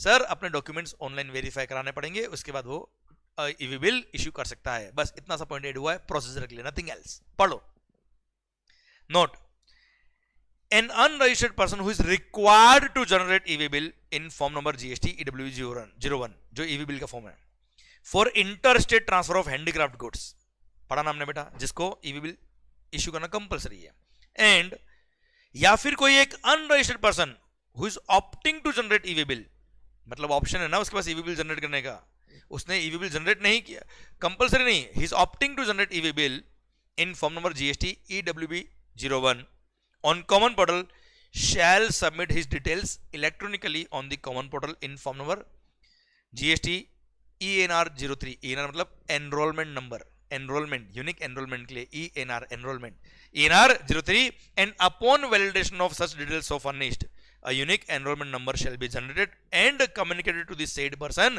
और उस unique enrollment number को यूज करके वो अनरजिस्टर्ड पर्सन जिसके पास जीएसटी नंबर नहीं है वो ईवी बिल जनरेट कर सकता है। दैट्स इट, कोई खास बात नहीं। ओके मालिक, आओ बच्चों ये ईवी बिल भी खत्म। अब आपके लिए इस बार जो लेटेस्ट कुछ सर्कुलर्स और ऐड हुए हैं वो मैंने आपको अमेंडमेंट नोट्स के एंड में दे रखे बच्चों, पर सबसे पहले सर आपके लिए खुश खबर, सर आपके लिए, सर वैसे सर्कुलर तो बहुत सारे इश्यू हुए थे 1 नवंबर 24 से लेकर 28 फरवरी 2025 के बीच में सर्कुलर तो बहुत सारे इश्यू है, पर केवल 3 सर्कुलर ही आपके सिलेबस में आते हैं, बाकी सर्कुलर सबसे पहले मैं कटवा देता बेटा आपको। वैसे आपको अमेंडमेंट नोट्स मैंने काट रखे। अच्छा आप बोलेंगे सर जब काटनी थी तो आपने दिए क्यों? क्योंकि हो सकता है आपके पास नई वाली समरी बुक हो, या नया वाला अपना एक्सप्रेस चार्ट बुक हो, या हो सकता है आपके पास नया वाला अपना जीएसटी पाठ बुक हो, तो उसमें से ये सर्कुलर्स आप कट कर देना, ये आपके सिलेबस में नहीं आते हैं। सर जो कट किए हुए ये फर्स्ट सर्कुलर उड़ा दिया बेटा, पूरा काट दीजिए। ओके आइए ये सेकंड सर्कुलर जो हमारे सिलेबस में आता है वो हम पढ़ लेते हैं बेटा। तो वैसे 3 सर्कुलर ही है जो आपके सिलेबस में है अभी, ये नए वाले सर्कुलर में से।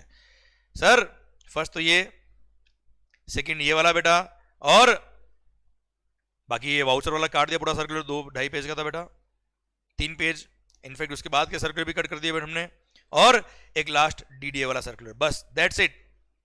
हाँ ना मालिक, ये 3 सर्कुलर पढ़ने अपने को, और उसके बाद ये सारे अमेंडमेंट खत्म बेटा। और ये तीनों सर्कुलर बहुत इंपॉर्टेंट एग्जामिनेशन पर्पस के लिए, ओके, इसलिए ध्यान से, शिद्दत से, प्यार से सुनना मैं जो पढ़ा रहा हूं आपको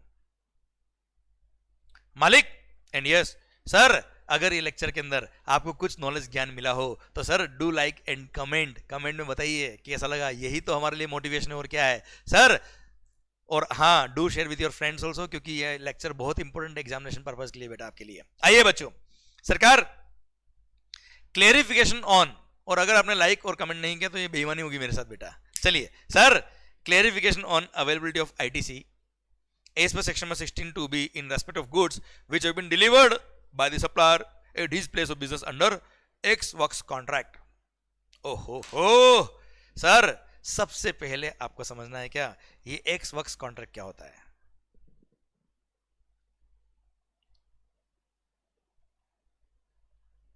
मैंने पढ़ा रखा है, वैल्यूएशन पढ़ाते वक्त आपको एक्स वर्क्स बेसिस या एक्स फैक्ट्री बेसिस। मालिक सुनना, पहले मैं समझाऊंगा, 2 मिनट में पॉइंट समझ में आएगा, मेरी गारंटी बेटा। मालिक अगर कोई कॉन्ट्रैक्ट एक्स वर्क्स बेसिस पर है, एक्स फैक्ट्री बेसिस पे, इसका मतलब क्या है सर? मान लो मैं कोई मैन्युफैक्चरर हूं कार का, मैं कार का मैन्युफैक्चरर। अच्छा car is just an example, sir इस सर्कुलर में कार के लिए पॉइंट बोला हुआ है, पर sir car is just an example, it may be for any industry, ये भी बोला हुआ है आगे बेटा। मैं एग्जांपल कार का ले लेता बेटा आपके लिए। मैं कार का मैन्युफैक्चरर जिसको बोलते हैं original equipment manufacturer, OEM, original equipment manufacturer, कुल मिला के मैन्युफैक्चरर यार, और कुछ नहीं। मैं मान लो कार का मैन्युफैक्चरर हूं, और आप एग्जांपल चेंज भी कर सकते हो, सारी इंडस्ट्री के लिए एप्लीकेबल और बहुत काम का सर्कुलर है प्रैक्टिकल लाइफ में भी, इसलिए एग्जाम में मुझे बहुत इंपॉर्टेंट नहीं लगता है। सरकार, मैं मान लो किसी गुड्स का मैन्युफैक्चरर हूं, आप डीलर हो, आप कस्टमर हो, आप मेरे से गुड्स खरीदते हो,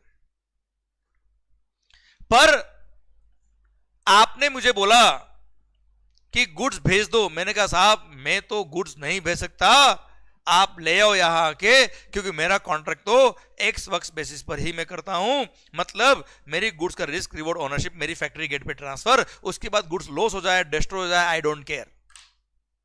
उसको बोलते हैं एक्स वर्क्स बेसिस पे कॉन्ट्रैक्ट या एक्स फैक्ट्री बेसिस पे कॉन्ट्रैक्ट।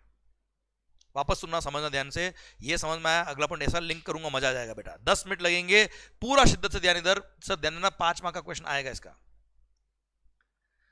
वो प्रैक्टिकल लाइफ में रोज काम का पॉइंट है बेटा। मालिक,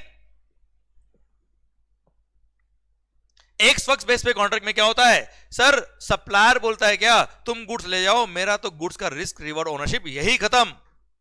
और अगर रेसिपिएंट कस्टमर बोलता है क्या कि साहब आप ट्रांसपोर्ट अरेंज करवा दो ना, तो मैं ट्रांसपोर्ट अरेंज कर दूंगा, पर सर वो ट्रांसपोर्टर आपके बिहाफ पे ट्रांसपोर्ट कर रहा है, उसमें जो रिस्क है वो आपका है, मैंने तो गुड्स यहां दे दी, बात खत्म।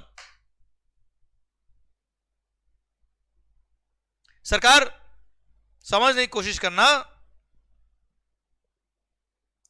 अगर कोई कॉन्ट्रैक्ट एक्स वर्क्स बेस पर है तो सर सप्लायर ने सर गुड्स फैक्ट्री गेट पे अपने दरवाजे पर गुड्स आपको हैंडओवर कर दिया, अब उसका रिस्क खत्म, अब सर आप जानो आपका काम जाने। यहां तक मेरी शायद बात अब तक पहुंच गई बेटा, ये बात 3 बार रिपीट करी मैंने, कोई बात होगी इसलिए मैंने रिपीट करी बेटा।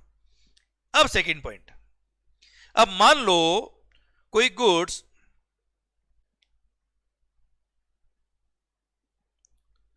सर बेंगलुरु गोडाउन से, मेरा फैक्ट्री कहां बेंगलुरु, वहां से कोई गुड्स निकली है, कहां के लिए मालिक, दिल्ली के लिए। सर मेरे यहां से ट्रक भर के माल निकल गया, कब 28 फरवरी, आपके यहां पहुंचा कब 4 मार्च। तो सर कॉन्ट्रैक्ट था एक्स वर्क्स बेस पे बेटा, कॉन्ट्रैक्ट था एक्स वर्क्स बेस पे, मैंने मेरी तरह से सप्लाई कर दिया कब 28 फरवरी को बेटा। और सर आपको पता है मैंने टैक्स इनवॉइस इश्यू कर दिया होगा 28 फरवरी को बेटा, ऑन और before removal of the goods. अब 28 फरवरी को जब मैंने इनवॉइस इश्यू कर दिया तो मेरा लायबिलिटी, मेरा टाइम ऑफ सप्लाई भी 28 फरवरी को आ गया होगा, और मैंने टैक्स भी 28 फरवरी मतलब फरवरी महीने की सप्लाई में ऐड कर दिया होगा और टैक्स पे कर दिया होगा। अब मैंने अपना जब जीएसटीआर 1 फाइल किया होगा, आपके जीएसटीआर 2B में वो टैक्स दिख रहा होगा, क्रेडिट दिख रहा होगा फरवरी महीने में बेटा, पर हमने एट द सेम टाइम एक कंडीशन पढ़ी है, section number 16 subsection 2 clause number C. वो क्या बोलता है कि मालिक गुड्स और सर्विस और both, clause number B sorry, goods और सर्विस और बोथ मस्ट बी रिसीव्ड। याद करो ITC chapter section number 16 subsection 2, 6 conditions कि रेसिपिएंट के पास टैक्स इनवॉइस होना चाहिए, डेबिट नोट होना चाहिए, एनी अदर प्रिस्क्राइब्ड डॉक्यूमेंट होना चाहिए, क्रेडिट उसके जीएसटीआर 2B में आनी चाहिए बेटा, प्लस गुड्स और सर्विस और बोथ मस्ट बी रिसीव्ड। मैं इस कंडीशन की बात कर रहा हूं आपसे, आपको गुड्स और सर्विस और बोथ रिसीव कब हुआ है, 4 मार्च को फिजिकली रिसीव हुआ है बेटा,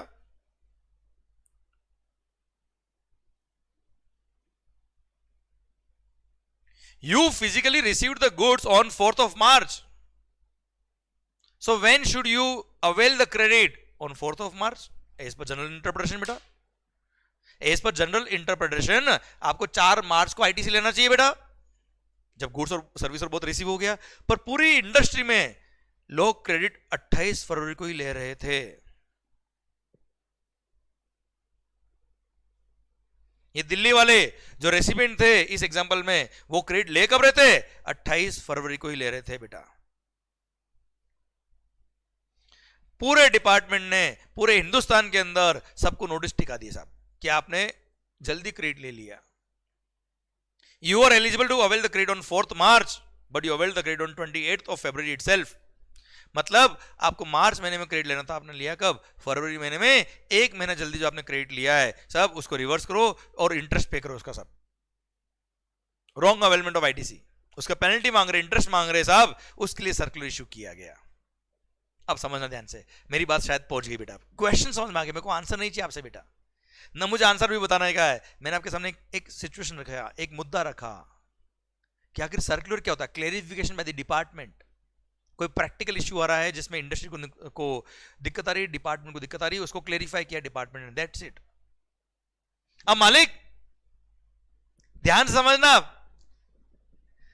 कि सर सेक्शन नंबर 16, अरे ये जो सब लिखा ना यहाँ पे, जो मैं बोल रहा हूं सब यहां लिखा है थ्योरी फॉर्म में, पर मैं नहीं चाहता आपको ये थ्योरी फॉर्म में आप याद करें बेटा, आप समझो, ऐसा फिट होगा दिमाग खराब। अच्छा, फिर मैंने लास्ट में रिवाइज करने के लिए आपको quick revision from our chart book वो भी दे रखा है कि टू दी पॉइंट आपको चार्ट बुक से रिवाइज करना, तो ये ला, हमने चार्ट बुक इतनी सुंदर बनाई हुई है सर कि उससे बहुत क्विक और फास्ट आपका हर एक चीज रिवाइज हो सकता है बेटा। पर हाँ, अभी ध्यान दीजिए बेटा,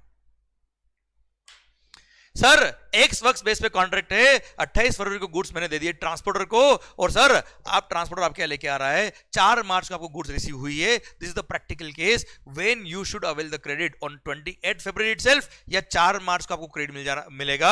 this is the basic question in this circular. ये टिकाएगा, goods of officer both must be received. अब हुआ क्या, मैंने एक्स वर्क्स बेस पे कॉन्ट्रैक्ट किया, तो जब मैंने गुड्स हैंडओवर किया किसको? ट्रांसपोर्टर को, मेरी जिम्मेदारी खत्म, एक तरह से मैंने गुड्स आपको दे दिया बेटा, हाँ है ना भाई। तो सर एक्स वर्क्स बेस में क्या हुआ, कस्टमर ने अपना ट्रांसपोर्टर अपॉइंट किया, कस्टमर ने ट्रांसपोर्टर को भेजा, और कस्टमर ने मेरे को ओरिजिनल इक्विपमेंट मैन्युफैक्चरर को बोल दिया कि साहब वो ट्रांसपोर्टर को गुड्स दे देना। मैं बोलता हूं क्या, मैं उसको गुड्स दे रहा हूं, मेरा रिस्क खत्म। बोला हाँ हाँ हाँ, मेरे बिहाफ पे आप गुड्स उसको दे दो। तो जैसे ही गुड्स दिया, मेरा ट्रांजैक्शन ओवर। अब बात को समझने की कोशिश करना, क्वेश्चन आता है क्या रेसिपिएंट उस दिन क्रेडिट ले सकता है क्या? लॉ बोलता है क्या, गुड्स और सर्विस और both must be received as per section 16 subsection 2 clause B, हाँ है ना। पर भाई साहब इसमें एक एक्सप्लेनेशन भी तो दे रखा है।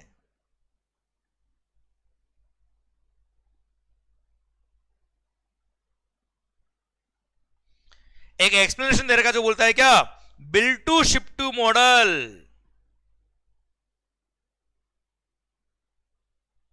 याद आ रहा है, कुछ याद आ रहा है साहब। Bill to ship to model क्या होता है कि अगर कस्टमर बोलते कि मेरे यहाँ पे थर्ड पर्सन को गुड्स दे देना, और हमने थर्ड पर्सन को गुड्स दे दी, तो थर्ड पर्सन को जब रिसीव हुई है तब मान लेंगे कि उस कस्टमर को गुड्स रिसीव हो गई। याद आया क्या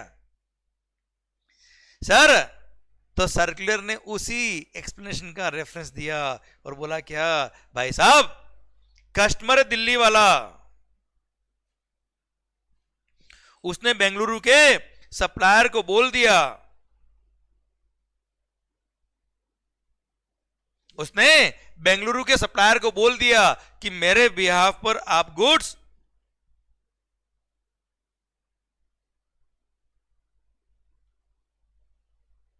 ट्रांसपोर्टर को हैंडओवर कर देना। तो सर जिस दिन उस सप्लायर ने, बेंगलोर वाले मैन्युफैक्चरर ने ट्रांसपोर्टर को गुड्स दिया, मतलब थर्ड पर्सन को गुड्स दे दिया on behalf of customer of Delhi. तो मालिक सर थर्ड पर्सन को अगर सप्लायर ने गुड्स दे दिया ऑन बिहाफ ऑफ रेसिपिएंट, तो जिस दिन सर उस थर्ड पर्सन को गुड्स रिसीव हो गया, ये मान लेंगे कि रेसिपिएंट को गुड्स रिसीव हो गया, और रेसिपिएंट को गुड्स रिसीव हो गया मतलब ही कैन अवेल द क्रेडिट। इसीलिए सर्कुलर ने क्लेरिफाई करके बोला कि यस, अगर 28 फरवरी को क्रेडिट लिया है तो बिल्कुल सही लिया है, credit can be availed on the date when the goods are handed over by the supplier to the transporter at his factory gate itself. खत्म, क्लियर? क्योंकि there is an explanation given in section number 16 subsection 2 clause number B which says that if the recipient has given instruction to the supplier to hand over the goods to somebody else, then the date when third person receives the goods on behalf of recipient, that debt itself it is considered as if recipient has received the goods. और जैसे ही transporter goods hand over किया है, ये मान लेंगे third person को goods दे दिया, और थर्ड पर्सन को रिसीव हुआ मतलब कस्टमर को रिसीव हो गया, और कस्टमर को रिसीव हो गया मतलब he can avail the credit on 28th of February itself in this example. Bharat माता की जय। इसलिए पूरे हिंदुस्तान में केवल मोटर व्हीकल नहीं, जितनी भी इंडस्ट्रीज है, पूरे हिंदुस्तान में जितनी भी इंडस्ट्रीज है जहां पे एक्स फैक्ट्री बेस पे या एक्स वर्क्स बेस पे कॉन्ट्रैक्ट होता है, उन सब में क्या फायदा हो गया एसएससी को कि जैसे ही उस सप्लायर ने ट्रांसपोर्टर को गुड्स हैंड ओवर दिया, रेसिपिएंट को मान लेंगे गुड्स रिसीव हो गया, और उसके यहां पे उसकी प्रीमाइसेस में फिजिकली गुड्स पता नहीं कब पहुंचेंगे, कोई फर्क नहीं पड़ता। जिस दिन ट्रांसपोर्टर को हैंड ओवर दिया उस दिन ही recipient can avail the credit. Bharat माता की जय। शायद मजा आ गया होगा, पूरी इंडस्ट्री को फायदा हुआ साहब, ईज ऑफ डूइंग बिजनेस यार। पर हाँ, एट द सेम टाइम एक बात तो ध्यान रखिएगा, तो 28 फरवरी को क्रेडिट ले लिया किसने? रेसिपिएंट ने, मेरे इस एग्जांपल में। पर अगर मान लो ट्रांजिट में कुछ लॉस हो गया, ड्यूरिंग ट्रांजिट कुछ लॉस हो गया, तो याद करो section number 17 subsection 5 clause number H, block credit, goods lost, destroyed, ITC reverse करना पड़ेगा साहब। तो sir further if at any time after receiving the goods, मतलब जब ट्रांसपोर्टर को दिया उसके बाद, if such goods are lost, stolen, destroyed, written off or disposed of by way of gift or free samples, the registered person would not be entitled to the ITC in respect of such goods as per provisions of section number 17(5)(h) of the CGST। हमने पढ़ा हुआ बेटा। तो sir मान लो 1 lakh unit थी, उसमें से 30,000 unit destroy हो गई, ट्रांजिट लॉस हो गया, तो 30,000 का क्रेडिट रिवर्स करना पड़ेगा सर, वो तो ऑब्वियस सी बात है। Clear, done. इसी के साथ भारत माता की जय। सर ये पूरा मैंने स्टोरी समझा रखा है या क्लेरिफिकेशन दे रखा है कि जब तक रेसिपिएंट को गुड्स रिसीव नहीं होती है, he is not entitled to claim the ITC. फिर यहां मैंने एक्सप्लेनेशन में bill to ship to model को एक्सप्लेन किया, फिर bill to ship to model को मैंने यहां पे sir in terms of ex works contract क्या फिट होता है बताया। देखो, the goods are being handed over by the OEM, मतलब original equipment manufacturer supplier, to the transporter, it is factory gate for onward transmission to the dealer बेटा। Transport is arranged by the OEM, original equipment manufacturer ने transport arrange कराया on behalf of dealer, मतलब एक तरह से transporter is giving services to dealer, not the manufacturer. And if insurance is arranged, it is done on behalf of dealer, and any claim in case of loss has to be lodged by the dealer only बेटा। Transit insurance भी अगर manufacturer ने कराया है, तो transit insurance भी किसके behalf पे कराया? डीलर के बिहाफ पे, क्योंकि मेरा रिस्क रिवॉर्ड ओनरशिप तो मेरी फैक्ट्री गेट पे ट्रांसफर, उसके बिहाफ में सर किसी को ट्रांसपोर्टर को अरेंज कर रहा हूं, इंश्योरेंस कंपनी को अरेंज कर रहा हूं, पर सर मैंने तो अपना रिस्क रिवॉर्ड ओनरशिप यहीं पे ट्रांसफर कर दिया, रास्ते में कुछ लॉस होगा तो इंश्योरेंस क्लेम कौन करेगा? डीलर करेगा, जो ऑथराइज्ड डीलर है कार का बेटा, कस्टमर है हमारा बेटा। सर ट्रांसपोर्टर को पैसा देने की जिम्मेदारी भी किसका है?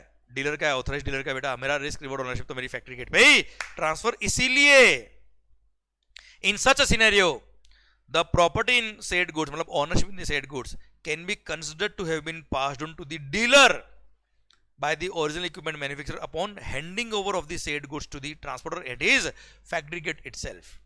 इसलिए as per explanation to section number 16 subsection 2 clause number B, sir the registered person जो dealer है बेटा can be considered to have received the said goods at the time of such handing over the goods by the supplier to the transporter at his factory gate itself। और sir हमने recipient को goods दे दिया, मान लेंगे कब? जब factory gate पे goods transporter को दिया तब। क्लियर। और ऐसे केस में रेसिपिएंट को गुड्स रिसीव हो गया, मतलब ही can avail the credit on the same date itself. Clear, done. और बाद में कोई लॉस हुआ तो वो लॉस को बेयर करेगा बेटा। इसी के साथ भारत माता की जय। ये पूरा पॉइंट खत्म होता है, अब पूरा सर्कुलर खत्म होता है। अब आई hope you got the entire point. और इस पूरे सर्कुलर को रिवाइज करने के लिए मैंने अपनी चार्ट बुक के अंदर ये सर्कुलर दे रखा है, तो वो चार्ट बुक का एक्सट्रैक्ट मैंने यहां दे दिया ताकि आप रिवीजन भी इफेक्टिवली और जल्दी कर पाए।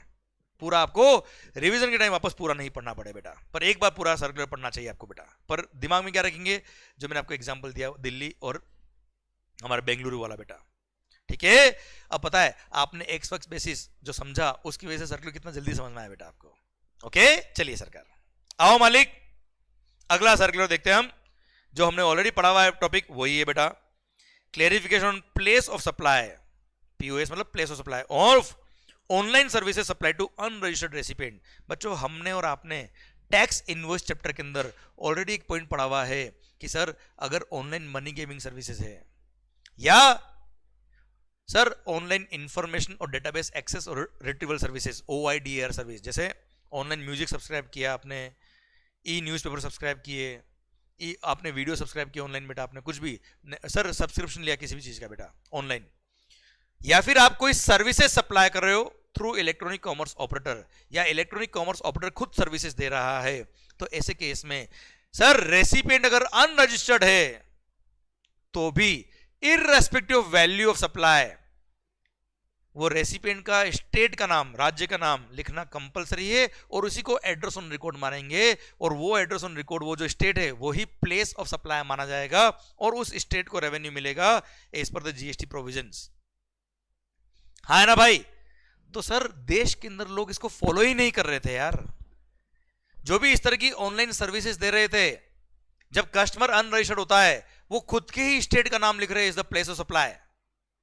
तो इससे क्या हो रहा है, GST का जो फंडामेंटल था, GST is a destination based consumption tax, जिस स्टेट में सर्विसेज कंज्यूम हो रही है, गुड्स कंज्यूम हो रहा है, उस स्टेट को रेवेन्यू मिलना चाहिए GST का, वो पर्पस सोल्व नहीं हो रहा था, इसलिए सर्कुलर इश्यू करके बोला, सर्कुलर इश्यू करके गवर्नमेंट ने उन सब सप्लायर्स को बोला, अरे ओ पागलो, ऐसा नहीं बोला खैर बोला क्या, अरे ओ मालिक जो ऑनलाइन सर्विस आप दे रहे हो अनरजिस्टर्ड पर्सन को, there is a specific provision कि सर आप जितनी भी ऑनलाइन सर्विसेज दे रहे हो वहां पे रेसिपिएंट अगर अनरजिस्टर्ड है तो irrespective of value of supply आपको कस्टमर का स्टेट का नाम लिखना कंपलसरी है, कोई चॉइस नहीं है, और आपको वो इसके स्टेट का नाम जो लिखा है वही एड्रेस ऑन रिकॉर्ड माना जाएगा, और उसी को प्लेस ऑफ सप्लाई मानना है ताकि उस रेस्पेक्टिव स्टेट को रेवेन्यू मिल पाए। दैट्स इट, सर्कुलर खत्म हो गया बेटा। तो it is mandatory, not optional बेटा, ये लिखा है सर्कुलर ने, नथिंग एल्स। ओके, और अगर सप्लायर फिर भी नहीं लिखता है तो सर उस पर पेनल्टी के प्रोविजन लगेंगे बेटा, ठीक है, पढ़ लो। As per provide to rule number 46 clause number F of the CGST rules, in cases involving supply of online money gaming services or involving supply of any taxable service by or through an ECO or by a supplier of OIDR services to unregistered recipients,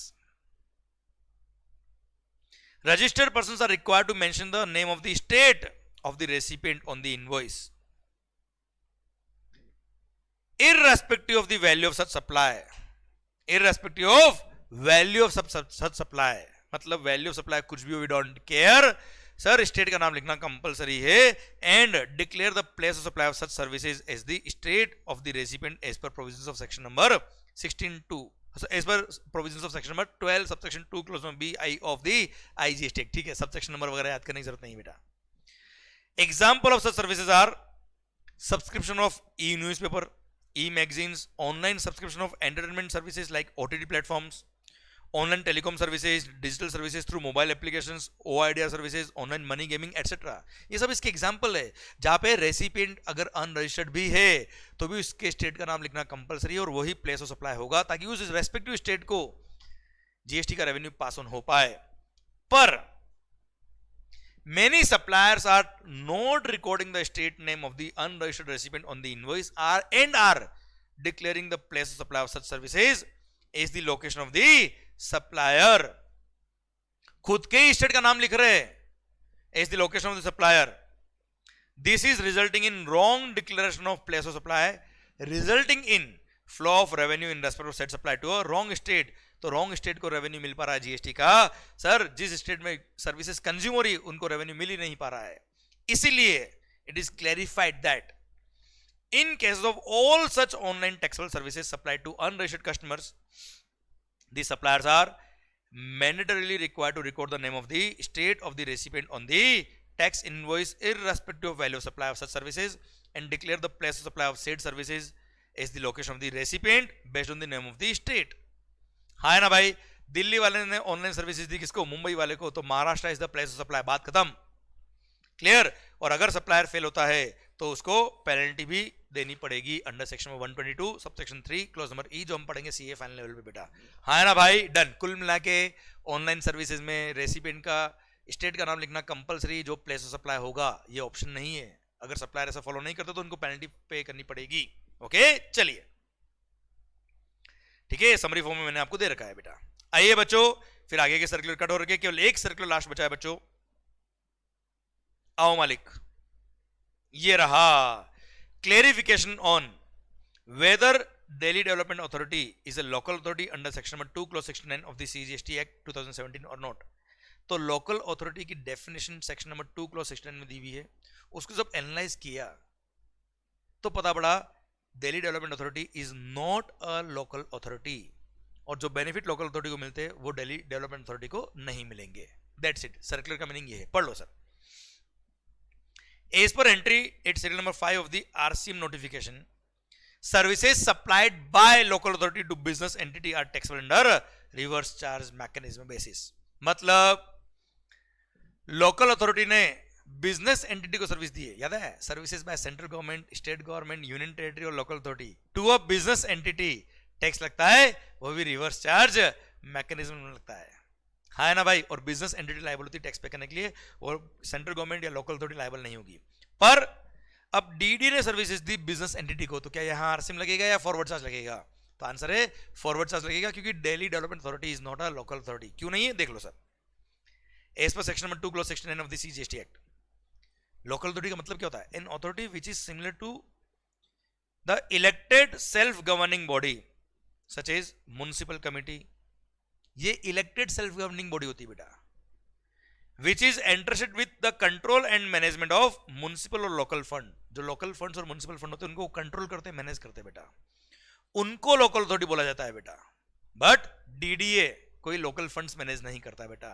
It is seen that DDA does not meet the requirement of local authority as per section number 2 clause 69 of the CGST Act। Thus DDA cannot be treated as local authority under GST law।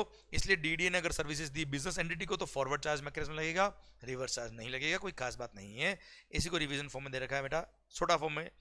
As per entry number 5 of the RCM act, RCM notification, services supplied by local authority to business entity are taxable on RCM basis. Delhi development authority DDA does not meet the requirement of local authority as per section number 2 clause 69 of the CGST Act। Thus DDA cannot be treated as local authority under the GST law। Bharat माता की जय, खत्म। और इसी के साथ ये सारे अमेंडमेंट जो एप्लीकेबल है किसके लिए? सितंबर 25 एग्जाम्स के लिए फॉर सीए इंटरमीडिएट। ये भी भारत माता की जय। जब तक तोड़ेंगे नहीं तब तक छोड़ेंगे नहीं सर। तोड़ना है और तोड़ने के लिए मजबूत बनना है, और मजबूत बनने के लिए तैयारी रोज करनी है। तैयारी जीत की, लगा दो अपना पूरा दम, माहौल बनाइए शानदार वाला। All the best guys. And sir अगर लेक्चर मजा आ गया हो तो do share with your friends, and comment में होना चाहिए कि मजा आया कि नहीं आया सर आपको। And do comment, do share, do like, क्योंकि सर ये आप जो कमेंट करते हो वही हमको मोटिवेट करते हैं to make more such content for your examination. Thank you so much, all the best guys. मस्त होके पढ़े, खुश होके पढ़े। और ये अमेंडमेंट नोट्स के बाद में मैंने आपको एक मास्टर समरी दे रखी है, जैसा मैंने आपको बताया, that will help you to revise the entire GST, monetary limits, interest rate etcetera बेटा। Okay, thank you so much, love you lot, take care. और ये जो अमेंडमेंट नोट्स है और ये जो master summary of all, master summary किसका है? पूरे जीएसटी में जहां जहां मॉनेटरी लिमिट है उन सबका। इसको अपने दोस्तों के साथ जरूर शेयर करें सो दैट उन सबको भी बेनिफिट मिल पाए। Thank you so much, love you lot, take care, bye bye. माहौल बनाइए शानदार तरीके से। एंड यस, ऐसी दुआओं में याद रखिए, आपकी दुआओं की वजह से हम चल रहे हैं, और सर हमारी जिंदगी मस्त हो रही है आपकी वजह से। तो क्योंकि सर आप सक्सेसफुल तो हम सक्सेसफुल, आपकी सक्सेस हमारा sir motive. All the best, thank you, bye bye.